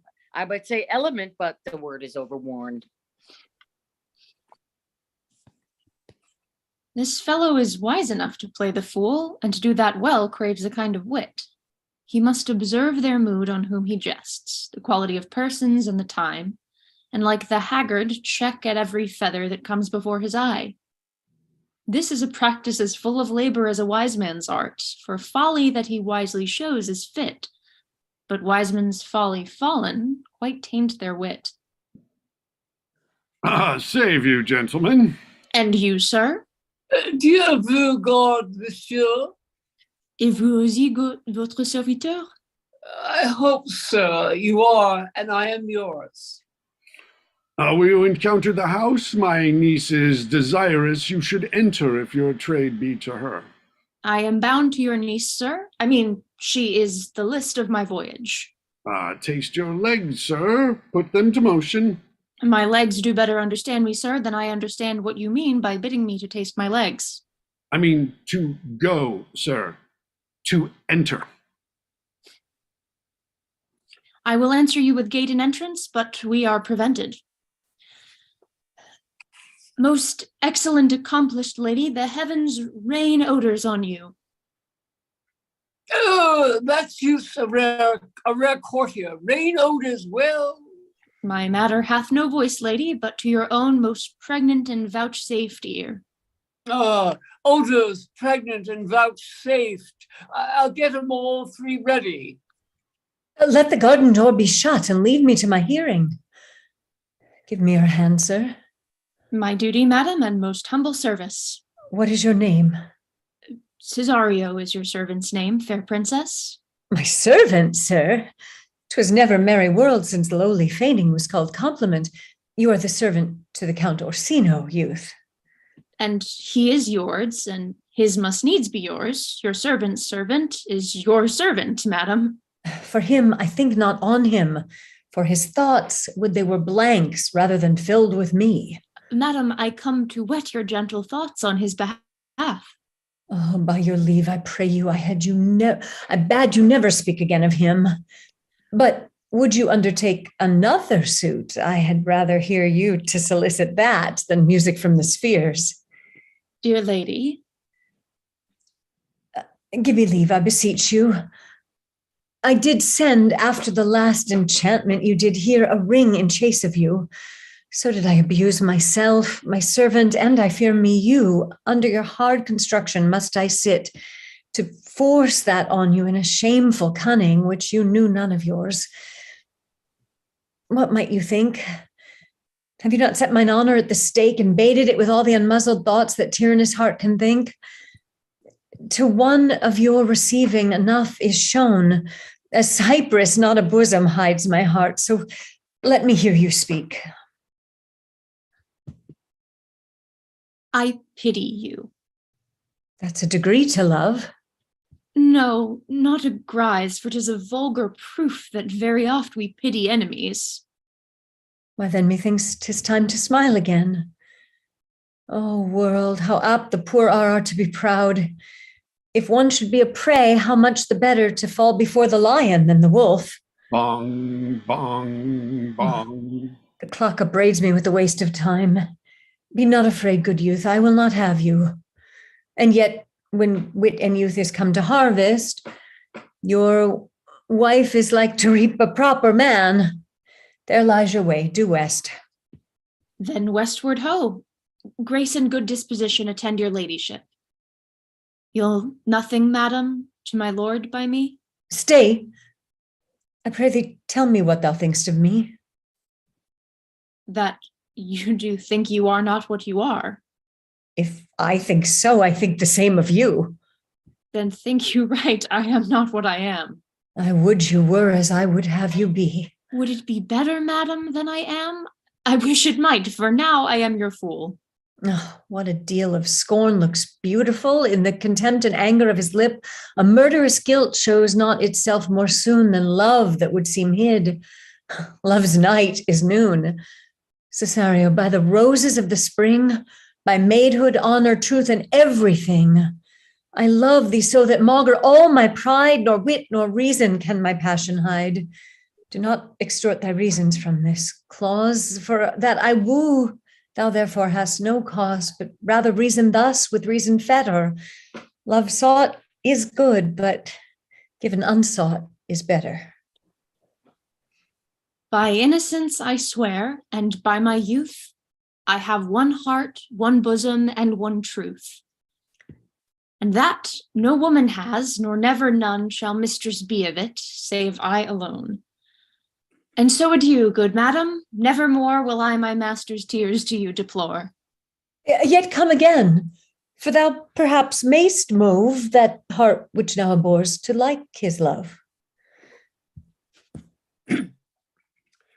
No, faith, I'll not stay a jot longer. Thy reason, dear Venom, give thy reason. You must needs yield your reason, Sir Andrew. Mary, I saw your niece do more favors to that count's serving man than ever bestowed upon me. I saw it in the orchard. Did she see the while, old boy? Tell me that. As plain as I see you now.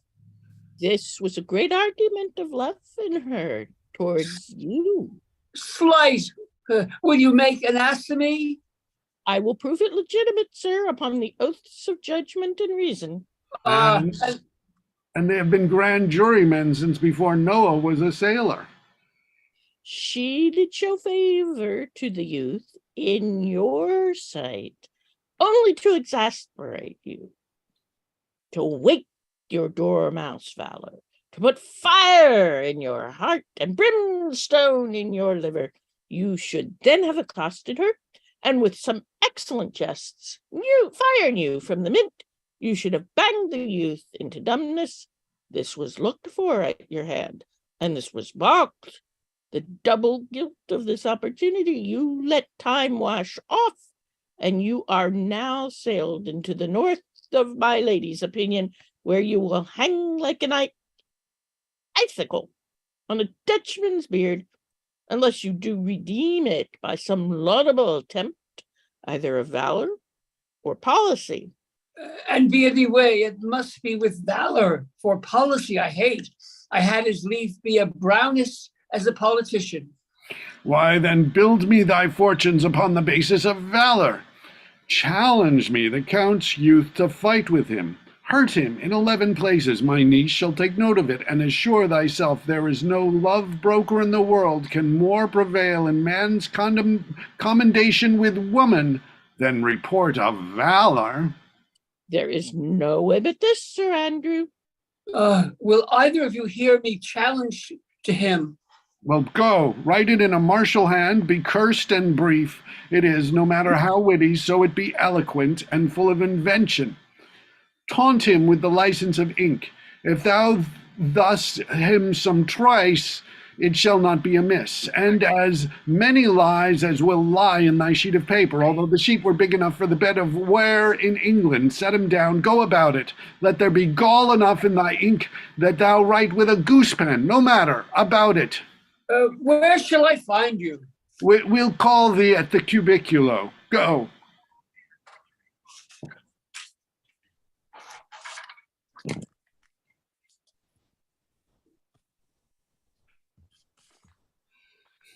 Exit, Sir Andrew.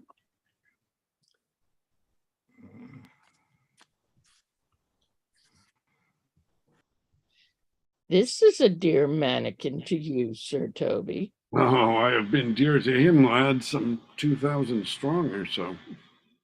We shall have a rare letter from him, but you'll not deliver it. Oh, never trust me then, and by all means stir on the youth to an answer. I think oxen and wain ropes cannot hail them together, for Andrew, if he were opened and you find so much blood in his liver as will clog the foot of a flea, I'll eat the rest of the anatomy. And his opposite, the youth bears in his visage no great presage of cruelty. Ah, look where the youngest wren of mine comes. If you desire the spleen and will laugh yourself into stitches, follow me. Yond gull Malvolio is turned heathen, a very renegado, for there is no Christian that means to be saved by believing rightly can ever believe such impossible passages of grossness. He's in yellow stockings. And cross-gartered? Most villainously, like a pedant that keeps a school at the church. I have dogged him like his murderer. He does obey every point of the letter that I drop to betray him. He does smile his face into more lines than is in the new map, with the augmentation of the Indies. You have not seen such a thing as 'tis. I can hardly forbear hurling things at him. I know my lady would like him. If she do, he'll smile and take it for a great favor. Oh, come, bring us where he is.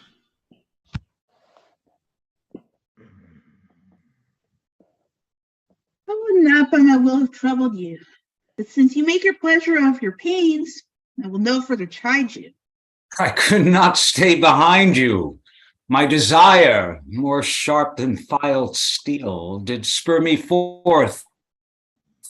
Not all love to see you, though so much as might have drawn one to a longer voyage, but jealousy, what might befall your travel, being skilless in these parts, which to a stranger, unguided and unfriended, often prove rough and unhospitable. My willing love, the rather by these arguments of fear, set forth in your pursuit. My kind Antonio, I can no other answer make. Thanks and thanks. They're never off good terms, or shuffled off with such uncurrent pay. But where my worth, as is my conscience firm, you should find better dealing. What's to do? Shall we go see the relics of this town? Tomorrow, sir. Best first go see your lodging. I'm not weary. And 'tis long tonight, I pray you, let us satisfy our eyes with the memorials and the things of fame that do renown the city.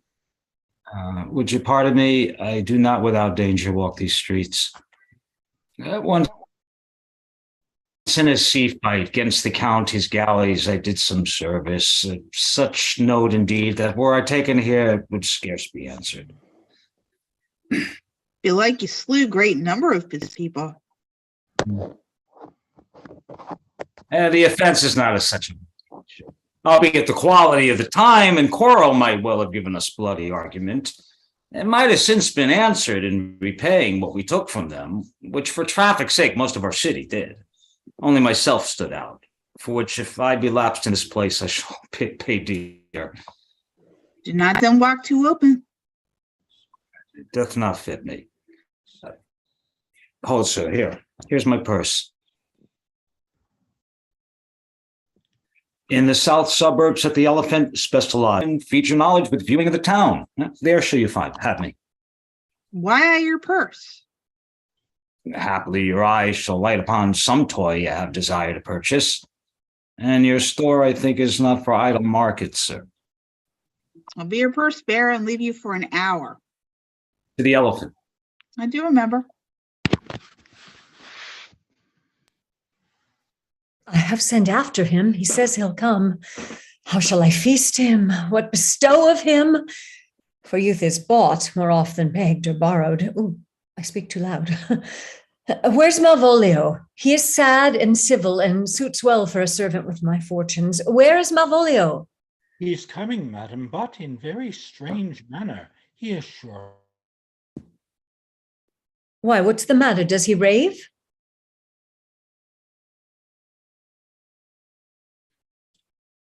I think we lost Mariah. No, madam, he does nothing but smile. Your ladyship were best to have some guard about you. If he come for sure, the man's tainted in his wits. Oh, call him hither. Oh, I am as mad as he, if sad and merry madness equal be. How now, Malvolio? Sweet lady. Smilest thou? I sent for thee upon a sad occasion. Sad lady, I could be sad. This does make some obstruction in the blood, this cross-gartering. But what of that? If it please the eye of one, it is with me as the very true sonnet is. Please one, and please all. Why, how dost thou, man? What is the matter with thee? Not black in my mind, though yellow in my legs. It did come into his hands, and commands shall be executed. I think we do know the sweet Roman hand. Wilt thou go to bed, Malvolio? To bed? Aye, sweetheart, and I'll come to thee. God comfort thee. Why dost thou smile so and kiss the hand so oft? How do you, Malvolio? At your request, yes. Nightingales answer daws. Why appear you with this ridiculous boldness before my lady? Ah, be not afraid of greatness. 'Twas well writ. Means thou by that, Malvolio? Some are born great. Huh? Some achieve greatness. What sayst thou? And some have greatness thrust upon them. Oh, heaven restore thee! Remember who commended thy yellow stockings, Thy yellow stockings? and wished to see thee cross-gartered. Cross-gartered. Go to, thou art mad, if thou desirest to be so. Am I made? If not, let me see thee a servant still. Why, this is very midsummer madness. Madam, the young gentleman of the Count Orsonius is returned. I could hardly entreat him back.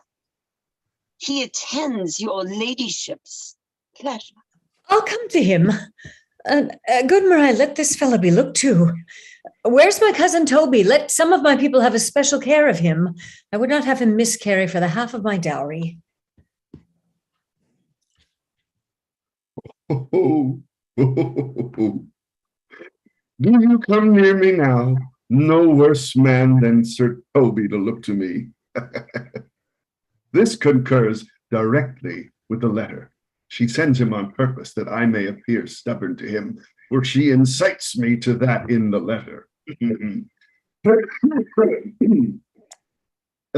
Cast thy humble sloth, says she, be opposite with a kinsman, surely with servants. Let thy tongue languor with arguments of state. Put thyself into the trick of singularity, and constantly sets down the manner how.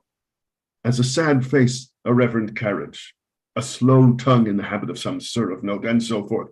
I have limed her, but it is Jove's doing. And Jove make me thankful. And when she went away now, let this fellow be looked to. Fellow? Not Malvolio, nor after my degree, but fellow. Why, everything adheres together. That no dram of a scruple, no scruple of a scruple, no obstacle, no incredulous or unsafe circumstance.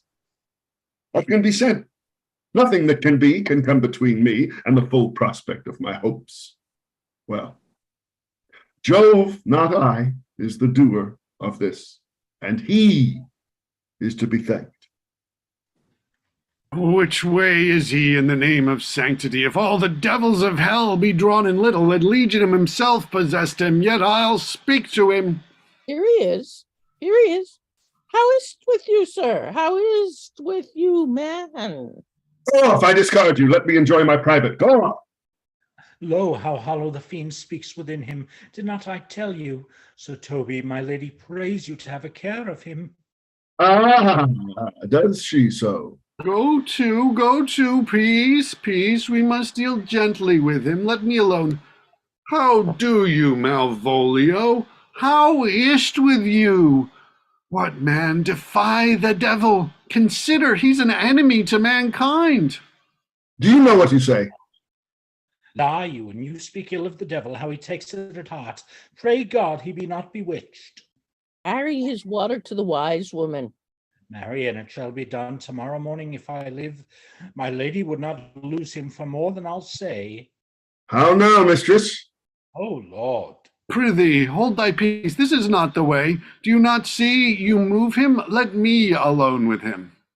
No way but gentleness. Gently, gently. The fiend is rough and will not be roughly used. Why, how now, my bawcock? How dost thou chuck? Sir? I biddy, come with me. What man, 'tis not for gravity to play a cherry pit with Satan. Hang him, foul collier. Get him to say prayers, good Sir Toby. Get him to pray. Prayers, minx. No, I warrant you, he will not hear of godliness. Go, hang yourselves all. You're idle, shallow things. I am not of your element. You shall know more hereafter. Is it possible? If this were played upon a stage now, I could condemn it as an improbable fiction. His very genius hath taken the infection of the device, man. Nay, pursue him now, lest the device take air and taint. Why, I'll make him mad indeed. The house will be the quieter. Come, we'll have him in a dark room and bound. My niece is already in the belief that he's mad. We may carry it thus for our pleasure and his penance, till our very pastime, tired out of breath, prompt us to have mercy on him, at which time we will bring the device to the bar and crown thee for a finder of madmen. But see, More matter for a May morning. Here's the challenge. Read it. I warrant there's vinegar and pepper in it. Is it so saucy? Aye, it is. I warn him. Do but read. give me. Youth, whatsoever thou art but a scurvy fellow. Good and valiant. Wonder not, nor admire not in thy mind why I do call thee so, for I will show thee no reason for it. A good note that keeps you from the blow of the law. Thou comest to the Lady Olivia, and in my sight she uses thee kindly, but thou liest in thy throat. That is not the matter I challenge thee for. Very brief and too exceedingly good, senseless. I will waylay thee going home, where if it be thy chance to kill me, thou killest me like a rogue and a villain. Still you keep on the windy side of the law. Good. Fare thee well, and God have mercy upon one of our souls. He may have mercy upon mine, but my hope is better, and so look to thyself. Thy friend, and as thou usest him, thy sworn enemy, Andrew Aguecheek. If this letter move him not, his legs cannot. I'll give it him. Yeah, you may have very fit occasion for it. He is now in some commerce with my lady, and will by and by depart. Go, Sir Andrew, scout me for him at the corner of the orchard, like a bum bailey. So soon as ever thou seest him, draw, and as thou drawest, swear horrible, for it comes to pass off that a terrible oath with a swaggering accent sharply twanged off gives manhood more approbation than ever proof of itself would have earned him. Away! Let me alone for swearing. Exeunt.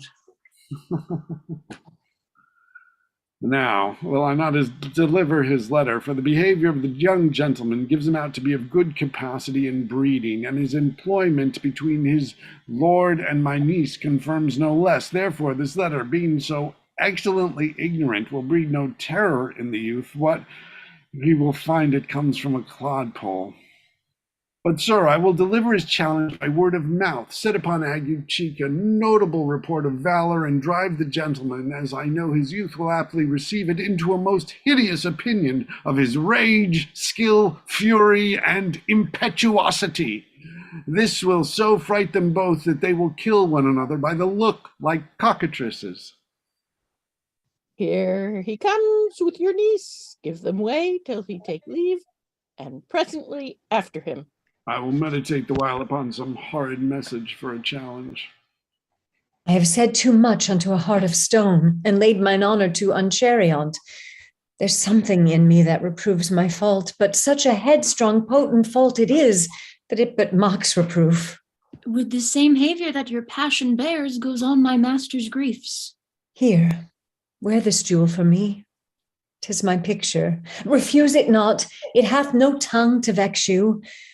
And I beseech you, come again tomorrow. What shall you ask of me that I'll deny, that honor saved may upon asking give? Nothing but this, your true love for my master. How with mine honor may I give him that which I have given to you? I will acquit you. Well, come again tomorrow. Fare thee well. A fiend like thee might bear my soul to hell. Gentleman, God save thee. And you, sir? That defense thou hast, betake thee to it. Of what nature the wrongs are thou hast done him, I know not, but thy interceptor, full of despite, bloody as the hunter attends thee at the orchard's end. Dismount thy tuck, be yar in thy preparation, for thy assailant is quick, skillful, and deadly. You mistake, sir, I am sure. No man hath any quarrel of me. My remembrance is very free and clear from any image of offense done to any man. You'll find it otherwise, I assure you. Therefore, if you hold your life at any price, betake you to your guard, for your opposite hath in him what youth, strength, skill, and wrath can furnish man withal. I pray you, sir, what is he? He is a knight, dubbed with unhatched rapier and on carpet consideration, but he is a devil in a private brawl. Souls and bodies hath he divorced 3, and his incensement at this moment is so implacable that satisfaction can be none but by the pangs of death and sepulchre. Hobnob is his word, give it or take it. I will return again into the house and desire some conduct of the lady. I am no fighter. I have heard of some kind of men that put quarrels purposely on others to taste their valor. Belike this is a man of that quirk. No, sir, no. His indignation derives itself out of a very competent injury. Therefore, get you on and give him his desire. Back you shall not to the house unless you undertake that with me, which with as much safety you might answer him. Therefore on, or strip your sword stark naked. For meddle you must, that's certain, or forswear to wear iron about you. This is as uncivil as strange. I beseech you do me this courteous office as to know of the knight what my offense to him is. It is something of my negligence, nothing of my purpose. I will do so. Senior Fabian, stay you by this gentleman till my return. Pray you, sir, do you know of this matter? I know the knight is incensed against you, even to a mortal arbitrament, but nothing of the circumstance more. I beseech you, what manner of man is he? Nothing of that wonderful promise to read him by his form, as you are like to find him in the proof of his valor. He is indeed, sir, the most skillful, bloody, and fatal opposite that you could possibly have found in any part of Illyria. Will you walk towards him? I will make your peace with him if I can. I shall be much bound to you for it. I am one that had rather go with Sir Priest than Sir Knight. I care not who knows so much of my mettle. Why, man, he is a very devil. I have not seen such a virago. I had a pass with him, rapier, scabbard, and all, and he gives me the stuck in with such a mortal motion that it is inevitable. And on the answer, he pays you as surely as your feet hits the ground they step on. They say he has been fencer to the Sophie. Pox in it, I'll not meddle with him. Aye, but he will not now be pacified. Fabian can scarce hold him yonder. Plague on it. And I thought he had been valiant and so cunning in fence. I'd have seen him damned ere I have challenged him. Let him let the matter slip, and I'll give him my horse, Grey Capulet. Well, I'll make the motion. Stand here. Make good show on it. This shall end without the perdition of souls. Mary, I'll ride your horse as well as I ride you. I have his horse to take up the quarrel. I have persuaded him the youth's a devil. He is as horribly conceited of him, and pants and looks pale, as if a bear were at his heels.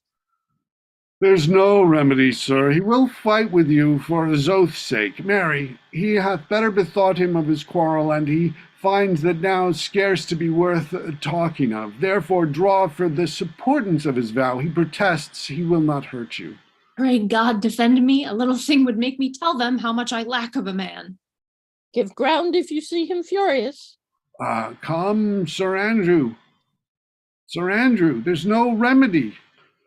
The gentleman will, for his honor's sake, have one bout with you. He cannot by the duello avoid it, but he has promised me, as he is a gentleman and a soldier, he will not hurt you. Come on, to it. Pray God he keeps his faith. I do assure you 'tis against my will. Put up your sword! If this young gentleman have done offense, I take the fault on me. If you offend him, I for him defy you. You, sir? Why, what are you? One, sir, that for his love dares yet do more than you have heard him brag to you he will. Nay, if you be an undertaker, I am for you. Oh, good Sir Toby, hold, here come the officers. I'll be with you anon. Pray, sir, put up your sword if you please.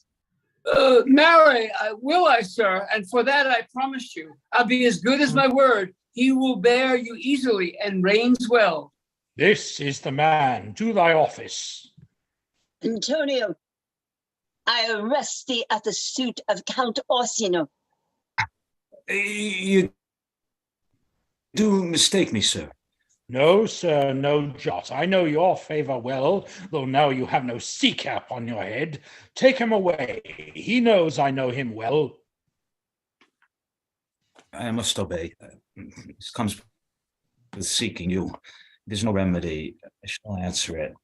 What will you do now that my necessity makes me to ask you for my purse? It grieves me much more for what I cannot do for you than what befalls myself. You stand amazed. Be of comfort. Come, sir, away. I must entreat you some of the money. What money, sir? For the fair kindness you have showed me here, and part being prompted by your present trouble out of my lean and low ability, I'll lend you something. My having is not much. I'll make division of my present with you. Hold, here's half my coffer. You deny me now? Is it possible that my deserts to you can lack a persuasion?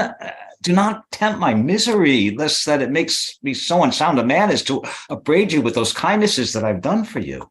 I know of none, nor know I you by voice or any feature. I hate ingratitude more in a man than lying, vainness, babbling, drunkenness, or any taint of vice, whose strong corruption inhabits our frail blood. Heavens themselves! Come, sir, I pray you go. Let me speak a little. This youth that you see here, I snatched one half out of the jaws of death, relieved him with such sanctity of Jove that, and to his image, which methought did promise most venerable worth and devotion. What's that to us? The time goes by. Away! How vile and idle proves this God. Thou hast, Sebastian, done good feature shame. Hate the mind. None can be called deformed, but that's the unkind. Virtue is beauty, but the beauteous evil are empty chunks overflourished by the devil. The man grows mad. Away with him. Come, come, sir. Lead me on. Methinks his words do from such passion fly that he believes himself, so do not I. Proves true imagination, oh, prove true that I, dear brother, be now ta'en for you. Come hither, knight, come hither, Fabian. We'll whisper o'er a couple too of most sage saws. He named Sebastian, I my brother know, yet living in my glass. Even such and so in favor was my brother, and he went. Still in this fashion, color, ornament for him I imitate. Oh, if it prove tempests are kind and salt waves fresh in love. A very dishonest, paltry boy, and more a coward than a hare. His dishonesty appears in leaving his friend here in necessity and denying him, and for his cowardship, ask Fabian. A coward, a most devout coward, religious in it. Slid all after him again and beat him. Do, cuff him soundly, but never draw thy sword. And I do not. Come, let's see the event. If we dare lay any money, 'twill be nothing yet. Will you make me believe that I am not sent for you? Go to, go to. Thou art a foolish fellow. Let me be clear of thee. Well held out in faith. No, I do not know you, nor I am not sent to you by my lady to bid you come speak with her. Nor your name is not Master Cesario, nor this is not my nose neither. Nothing that is so is so. I prithee, vent thy folly somewhere else. Thou knowst not me. Vent my folly? He has heard that word of some great man and now applies it to a fool. Vent my folly. I am afraid this great lover of the world will prove a cockney. I prithee now, ungird thy strangeness and tell me what I shall vent to my lady. Shall I vent to her that thou art coming? I prithee, foolish Greek, depart from me. There's money for thee. If you tarry longer, I shall give worse payment. By my troth, thou hast an open hand. These wise men that give fools money to give themselves a good report after 14 years' purchase. Now, sir, have I met you again? There's for you. Why, there's for thee, and there. Are all the people mad? Hold, sir, or I'll throw your dagger o'er the house. This will I tell my lady straight. I would not be in some of your coats for tuppence. Come on, sir, hold. Nay, let him alone. I'll go another way to work with him. I'll have an action of battery against him if there's any law in Illyria. Though I struck him first, yet it's no matter for that. Let go thy hand. Now come, sir, I will not let you go. Come, my young soldier, put up your iron. You are well fleshed. Come on. I'll be free from thee. Sit down. If thou darest tempt me further, draw thy sword. What? Nay, then I must have an ounce or two of this malapert blood from you. Hold, Toby! On thy life, I charge thee, hold! Madam! Will it be ever thus? Ungracious wretch, fit for the mountains and the barbarous caves where manners ne'er were preached. Out of my sight! Be not offended, dear Cesario. Rudesby, be gone! I prithee, gentle friend, let thy fair wisdom, not thy passion, sway in this uncivil and unjust extent against thy peace. Go with me to my house, and hear thou there how many fruitless pranks this ruffian hath botched up, that thou thereby mayst smile at this. Thou shalt not choose but go. Do not deny. Beshrew his soul for me. He started one poor heart of mine in thee. What relish is this? How is this strange? Or I am mad, or else this is a dream. The fancy stole my sense and leave these feet. If it be thus to dream, still let me sleep. Nay, come, I prithee. Would thou'dst be ruled by me? Madam, I will. Oh, say so, and so be.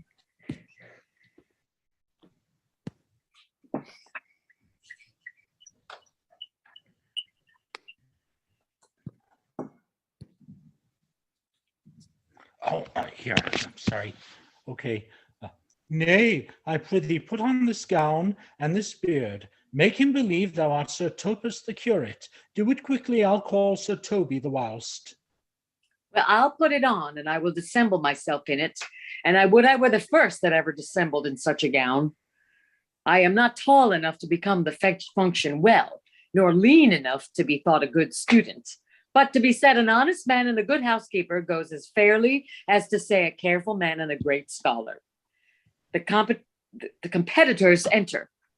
Jove bless thee, Master Parson. Buenos dias, Sir Toby. And as for his old hermit of Prague, that never saw pen and ink very bitterly said to a niece of King Gorboduc, that is. I, being a master parson, am master parson. For what is that but that, and is what is? Oh, to him, Sir Topaz. What ho, I say! Peace in this prison! The knave counterfeits well. Good knave. Who calls there? Sir Topaz the curate, who comes to visit Malvolio the lunatic. Sir Topaz. Sir Topaz, good Sir Topaz. Sir Topaz, go to my lady. Out, hyperbolical fiend! How vexest thou this man? Talkest thou nothing but of ladies? Oh, well said, Master Parson. Sir Topaz, never was a man thus wronged. Good Sir Topaz, do not think I am mad. That they have laid me here in endless darkness. Fie, thou dishonest Satan! I call thee by the most modest terms and the clearest, for I am one of those gentle ones that will use the devil himself with courtesy. Say'st thou that house is dark? As hell, Sir Topaz. Why, it hath bay windows, transparent as barricadoes, and the clear stores toward the south north are as lustrous as ebony. And yet complainest thou of obstruction? I am not mad, Sir Topaz. I say to you, this house is dark. Madman, thou errest.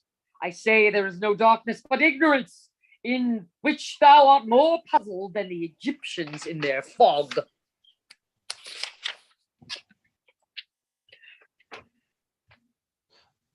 I say this house is as dark as ignorance, though ignorance were as dark as hell. And I say there was never man thus abused. I am no more man than you. Make the trial of it in any constant question. What is the opinion of Pythagoras concerning wild fowl? That the soul of our granddam might happily inhabit a bird. What thinkest thou of his opinion? I think nobly of the soul, and no way approve his opinion. Fare thee well. Remain thou still in darkness. Thou shalt hold the opinion of Pythagoras, ere I shall allow of thy wits, and fear to kill a woodcock, lest thou dispossess the soul of thy grandam. Fare thee well. Sir Topaz! Sir Topaz! My most exquisite Sir Topaz. Nay, I am for all waters. Thou mightst have done this without thy beard and gown. He sees thee not. Well, to him in thine own voice, and bring me word how thou find'st him. I would we were well rid of this knavery. If he may be conveniently delivered, I would he were, for I am now so far in offence with my niece that I cannot pursue with any safety this sport to the upshot. Come by and by to my chamber. Hey, Robin, jolly Robin, tell me how thy lady does. Ooh. My lady is unkind, Purdy. Ooh. Alas, why is she so? Say, She loves another. Who calls her? God fool!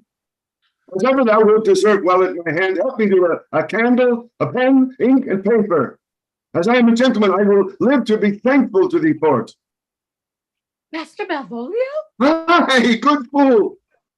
Alas, sir, how fell you besides your 5 wits? Fool, there was never man so notoriously abused as I am as well in my wits, fool, as thou art. But as well, then you are mad indeed, if you be no better in your wits than a fool. They have here propertied me, keep me in darkness, send ministers to me, asses, and do all they can to face me out of my wits. Advise you what you say. The minister is here.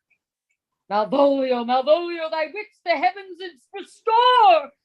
Endeavor thyself to sleep and leave thy vain bibble babble. Sir Topaz? Maintain no words with him, good fellow. Who, I, sir? Not I, sir. God by you, good Sir Topaz. Marry, amen. I will, sir, I will. Fool, fool, fool, I say. Alas, sir, be patient. What say you, sir? I am sent for speaking to you. Good fool, help me to some light and some paper. I tell thee, I am as well in my wits as any man in Illyria. Well, a day that you were, sir. By this hand I am. Good fool, some ink and paper and light, and convey what I will set down to my lady. It shall advantage thee more than ever the bearing of a letter did.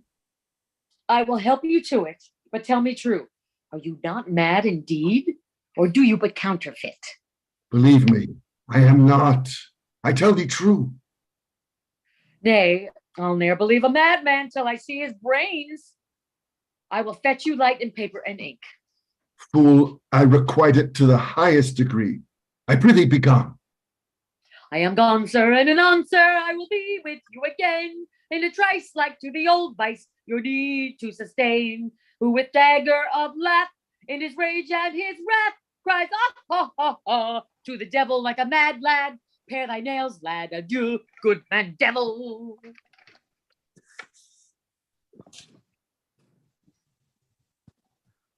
This is the air. That is the glorious sun. This pearl she gave me, I just feel it and see it. And tis wonder that enwraps me thus, yet 'tis not madness. Where's Antonio then? I could not find him at the Elephant, yet there he was. And I found this credit, that he did range the town to seek me out. His counsel now might do me golden service.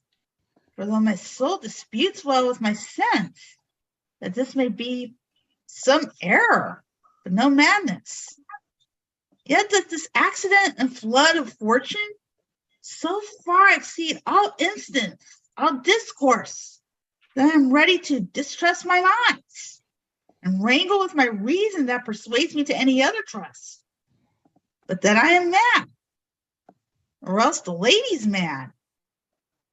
Yet if 'twere so, she could not sway her house, command her followers, take and give back affairs in their dispatch, with such a smooth, discreet, and stable bearing as I perceive she does. There's something in it that is deceivable. But here the lady comes. Blame not this haste of mine. If you mean well, now go with me and with this holy man into the chantry by. There, before him, and underneath that consecrated roof, plight me the full assurance of your faith, that my most jealous and too doubtful soul may live at peace. He shall conceal it, whilst you are willing it shall come to note what time we will our celebration keep according to my birth. What do you say? I'll follow this good man and go with you, and having sworn truth ever will be true. Then lead the way, good father, and heaven so shine that they may fairly note this act of mine.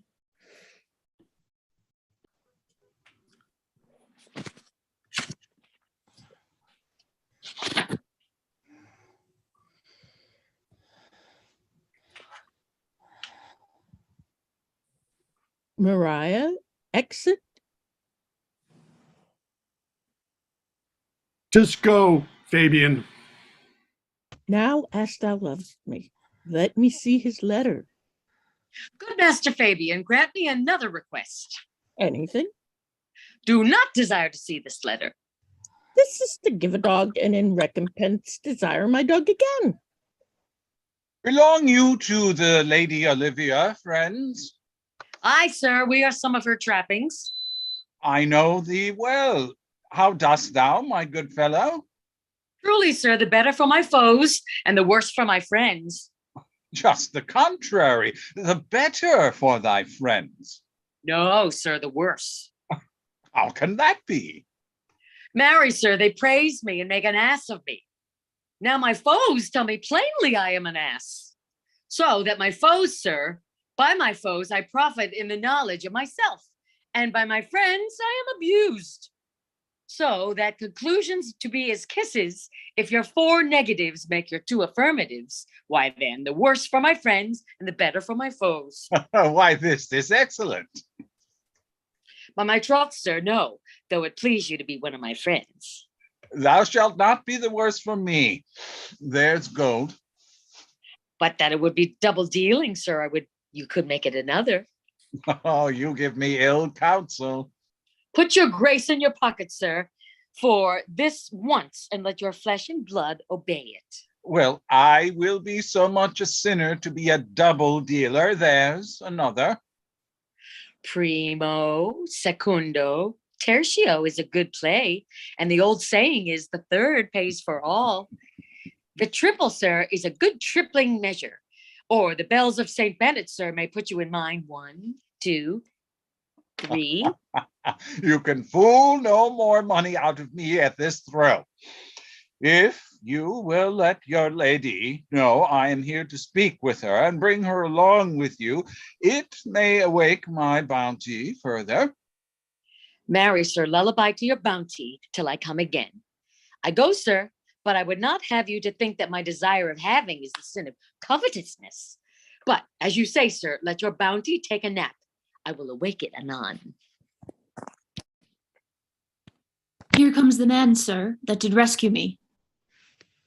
That face of his I do remember well.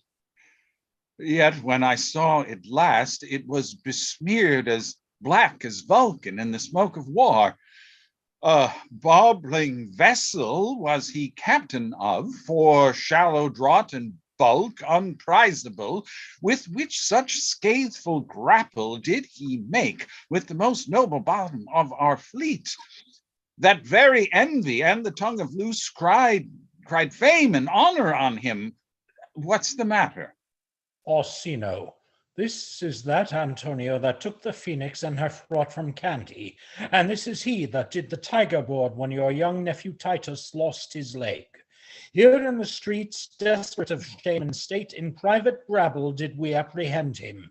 He did me kindness, sir, drew on my side, but in conclusion put strange speech upon me. I know not what 'twas, but distraction. Notable pirate, thou salt-water thief, what foolish boldness brought thee to their mercies, whom thou in terms so bloody and so dear hast made thine enemies? Orsino, noble sir, be pleased that I shake off these names you give me. Antonio never yet was thief or pirate, though I confess on base and ground enough, Orsino's enemy. A witchcraft drew me hither. That most ungrateful boy there by your side, from the rude seas, enraged and foamy mouthed, did I redeem, a rack past hope. Hold on a second, I lost my page. A rack past hope he was. His life I gave him, and did thereto to add my love without retention or restraint, all his in dedication. For his sake did I expose myself, pure for his love, into the danger of this adverse town to defend him when he was beset, where being apprehended, his false cunning, not meaning to partake with me in danger, taught him to face me out of his acquaintance, and grew a 20 years removed thing, while one would wink, denied me my own purse, which I had recommended to his use not half an hour before. How can this be? When came he to this town? Today, my lord. For 3 months before, no interim, not a minute's vacancy, both day and night did we keep company. Here comes the Countess. Now heaven walks on earth. But for thee, fellow, thy words are madness. 3 months this youth hath tended upon me, but more of that anon. Take him aside. What would my lord but that he may not have, wherein Olivia may seem serviceable? Cesario, you do not keep promise with me. Madam. Gracious Olivia. What do you say, Cesario? Good my lord. My lord would speak. My duty hushes me. If it be aught to the old tune, my lord, it is as fat and fulsome to mine ear as howling after music. Still so cruel? Still so constant, lord? What, to perverseness? You uncivil lady, to whose ingrate and unauspicious altars my soul, the faithless offerings, have breathed out that air devotion tendered. What shall I do? Even what it please my lord that shall become him. Why should I not? Had I the heart to do it, like to the Egyptian thief at point of death, kill what I love. A savage jealousy that sometimes savors nobly. But hear me this, since you to non-regardance cast my faith, and that I partly know the instrument that screws me from my true place in your favor. If you the marble-breasted tyrant still, but this, your minion, whom I know you love, and whom by heaven I swear I tender dearly, him I will tear out of that cruel eye where he sits crowned in his master's spite. Come, boy, with me, my thoughts are ripe in mischief. I'll sacrifice the lamb that I do love to spite a raven's heart within a dove. And I most jocund, apt, and willingly to do you rest, 1,000 deaths would die. Where goes Cesario? After him I love, more than I love these eyes, more than my life, more by all mores than e'er I shall love wife. If I do feign your witnesses above, punish my life for tainting of my love. I'm me detested. How am I beguiled? Who does beguile you? Who does do you wrong? Hast thou forgot thyself? Is it so long? Call forth the Holy Father. Come away. Whether my lord, Cesario, husband, stay. Husband. I, husband. Can he that deny? Her husband, Sarah? No, my lord, not I. Alas, it is the baseness of thy fear that makes thee strangle thy propriety. Fear not, Cesario, take thy fortunes up. Be that thou knowest thou art, and then thou art as great as that thou fearst. Oh, welcome, Father. Father, I charge thee by thy reverence here to unfold, though lately we intended to keep in darkness, what occasion now reveals before 'tis ripe. What thou dost know hath too newly passed between this youth and me. A contract of eternal bond of love, confirmed by mutual joinder of your hands, attested by the holy close of lips, strengthened by interchangement of your rings, and all the ceremony of this compact, sealed in my function by my testimony, since when my watch hath told me toward my grave I have traveled but 2 hours. Oh, thou dissembling cub! What wilt thou be when time hath sowed a grizzle on thy case? Or will not else thy craft so quickly grow that thine own trip shall be thine overthrow? Farewell, and take her, but direct thy feet where thou and I henceforth may never meet. My lord, I do protest. Oh, do not swear. Hold little faith, though thou hast too much fear.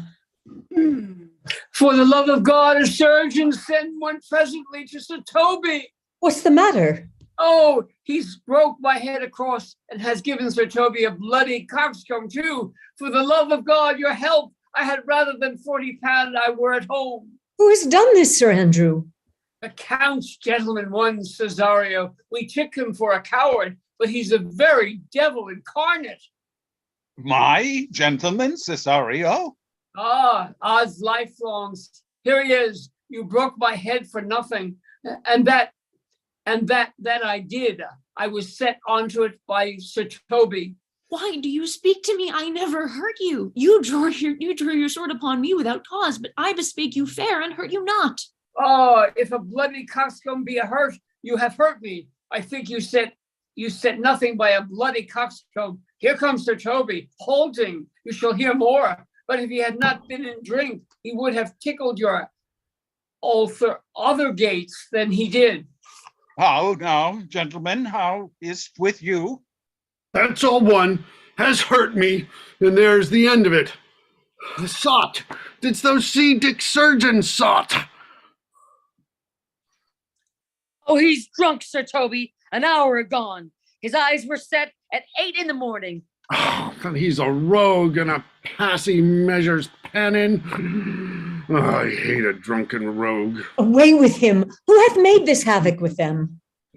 I'll help you, Sir Toby, because we'll be dressed together. Will you help an asshead and a coxcomb and a knave? A thin-faced knave, a gull. Oh, get him to bed and let his hurt be looked to. I'm sorry, madam, I have hurt your kinsman. But had it been the brother of my blood, I must have done no less with wit and safety. You throw a strange regard upon me. And by that I do perceive it hath offended you. Pardon me, sweet one, even for the vows we made each other but so late ago.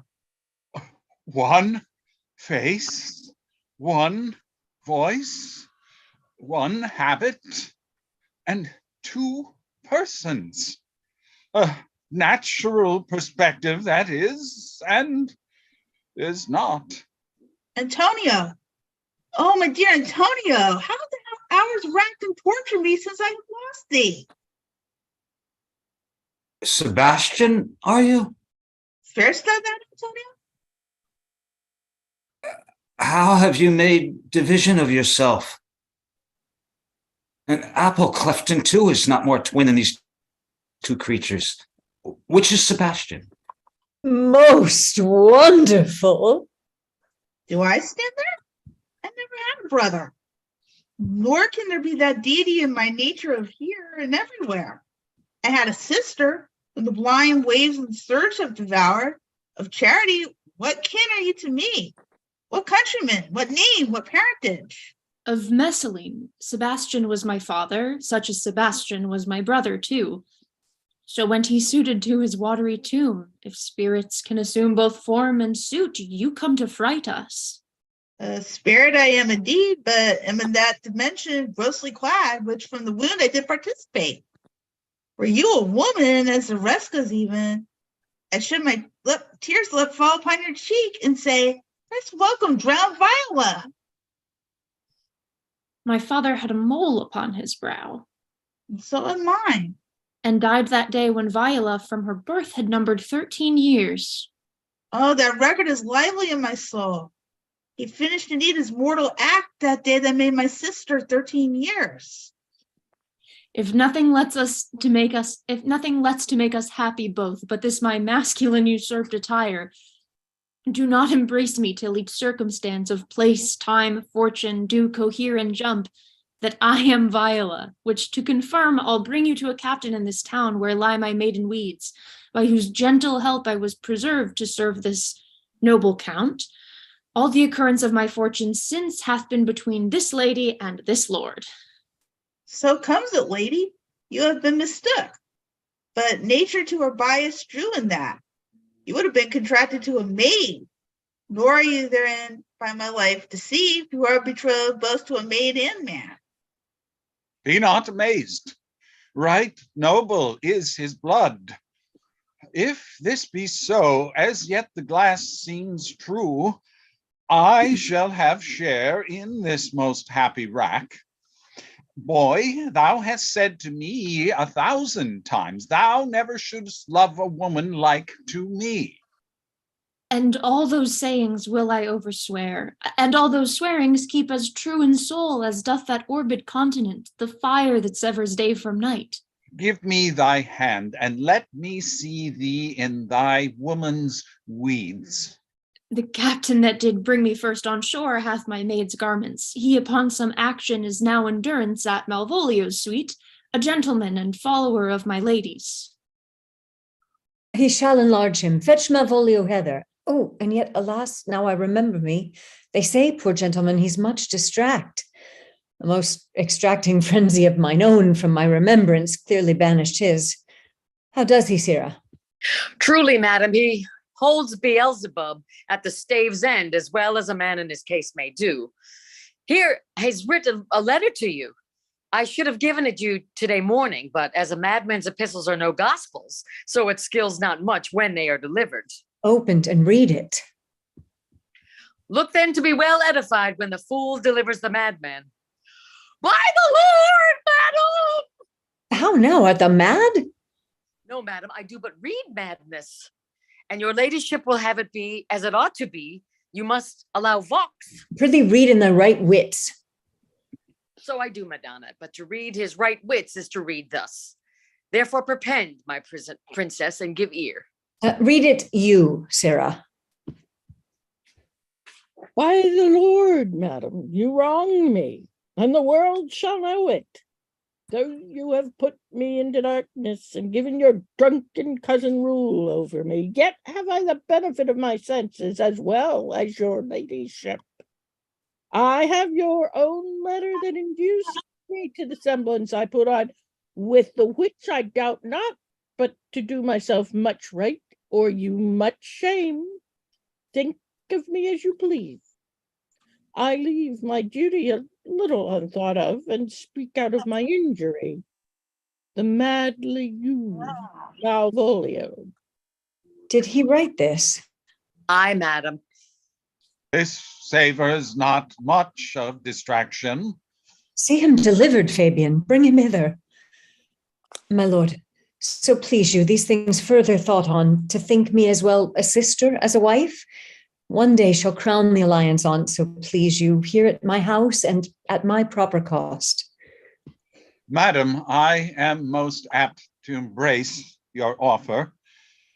Your master quits you, and for your service done him, so much against the mettle of your sex, so far beneath your soft and tender breeding, and since you called me master for so long, here is my hand. You shall from this time be your master's mistress. A sister, you are she. Is this the madman? I, my lord, this same. How now, Malvolio? Madam, you have done me wrong. Notorious wrong. Have I, Malvolio? No. Lady, you have. Pray you, peruse that letter. You must not now deny it is in your hand. Write from it, if you can, in hand or phrase, or say 'tis not your seal, not your invention. You can say none of this. Well, grant it then, and tell me, in the modesty of honor, why you have given me such clear lights of favor. Bade me come smiling and cross-gartered to you, to put on yellow stockings and to frown upon Sir Toby and the lighter people. And acting this in an obedient hope, why have you suffered me to be imprisoned, kept in a dark house, visited by a priest, and made the most notorious deck and dull that any invention fed on? Why? Alas, Malvolio, this is not my writing, though I confess much like the character, but out of question 'tis Maria's hand. And now I do bethink me it was she first told me thou wast mad, then camest in smiling, and in such forms which here were presupposed upon thee in the letter. Prithee be content. This practice hath most shrewdly passed upon thee, but when we know the grounds and authors of it, thou shalt be both the plaintiff and the judge of thine own cause. Good madam, hear me speak, and let no quarrel nor no brawl to come taint the condition of this present hour, which I have wondered at, in hope it shall not. Most freely, I confess myself, and Toby set this device against Malvolio here, upon some stubborn and uncourteous parts we had conceived against him. Maria writ the letter at Sir Toby's great importance, in recompense whereof he hath married her. How with a sportful malice it was followed, may rather pluck on laughter than revenge, if that the injuries be justly weighed that have on both sides passed. Alas, poor fool, how have they baffled thee? Why, some are born great, some achieve greatness, and some have greatness thrown upon them. I was one, sir, in this interlude, one Sir Topaz. But that's all one. By the Lord, fool, I am not mad. But do you remember, madam, why laugh at such a barren rascal? And you smile not, he's gagged. And thus the whirligig of time brings in his revenges. I'll be revenged on the whole of you. He hath been most notoriously abused. Pursue him and entreat him to a peace. He hath not told us of the captain yet. When that is known and golden time convents, a solemn combination shall be made of our dear souls. Meantime, sweet sister, we will not part from hence. Cesario, come, for you so shall be while you are a man. But when in other habits you are seen, Orsinio's mistress and his fancy's queen. When that I was and a little tiny boy with a hey-ho, the wind and the rain, a foolish thing was but a toy. The rain, it raineth every day. But when I came to man's estate with a hey-ho, the wind and the rain, 'gainst knaves and thieves, men shut their gates, for the rain, it raineth every day. But when I came, alas, to wife with a hey-ho, the wind and the rain, by swaggering could I never thrive. The rain, it raineth every day. But when I came unto my beds with a hey-ho, the wind and the rain, with tosspots still had drunken heads. The rain, it raineth every day. A great while ago the world begun with hey-ho, the wind and the rain, but that's all one, our play is done. For the rain, we strive to please you every day. Well done, everyone. Thank you. Thank you all so much. This is a lot of fun. This play is just, it's a constant delight, even though there's certain things in it that sort of get me, like it doesn't, that don't quite make sense, where Sebastian keeps saying, yes, it was on the day of Viola's birthday, which was also his birthday as well, you know? Well, maybe they were born on either side of midnight. There's a point. That is a true point. Yes, yes. We did see a story early this year of someone where that happened just between years, actually. And doesn't Antonio have the hots for Sebastian? Every Antonio in every play has the hots for some young guy. That is true, with the possible exception of Much Ado About Nothing, where you've got a character named Antonio who doesn't really seem to be after anybody, but it could very well be. Well, he's Leonardo's brother. Shakespeare's male lover, named Antonio? Say that again, you broke up. I'm serious, because he writes, was Shakespeare's male lover named Antonio? I wonder.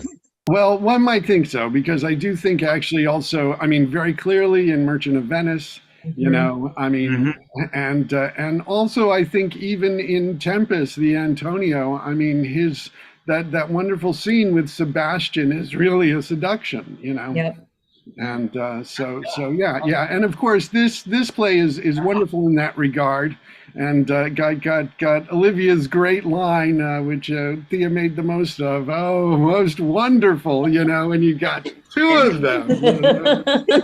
That's a lot more Antonio and Merchant. Well, thank you, Ken, for finding such a good cast. Yes. Thank everybody. Yeah. Where the hell is Illyria supposed to be? What? South Carolina. Where is Close to Virginia, according to Shakespeare in Love. Yeah, right. Well, Illyria, some other place. I mean, actually, I mean, because they were getting over to America by that point, and I mean, especially like the Tempest was based on a shipwreck. I mean, in Bermuda. Well, there's a reference in this play to new maps that show the Caribbean. They have, the Indies, even with the new map of the Indies or whatever that Mariah says. Yeah. Right. I have to run. This was great fun. Thank you. Okay, yes. Well, thank you. Thank you so much, Bill. Great to have you back and have you on Zoom. And thank you all. Yes, great to see those. And as I say, we've got more readings coming up. And basically, I'm very happy to do Zoom readings at what time or place is good for people of what they want to do. If it's a Shakespeare play, or if it's in the public domain, or if it's something that where the writer wants to do the reading, as we're doing with Kitty tomorrow for her play. Do you want to stop the recording? I want to just, announce what we've got coming up, and then I will stop the recording. But Thanks to anybody who tuned in. Thanks, everybody. Yes, thank you all. Thank you all. And we'll be here we're on YouTube, and we'll doing more of these coming up with Kitty Chen's Mrs. Mustard tomorrow, and our Chekhov celebration next Saturday. Thank you. Okay. Bye.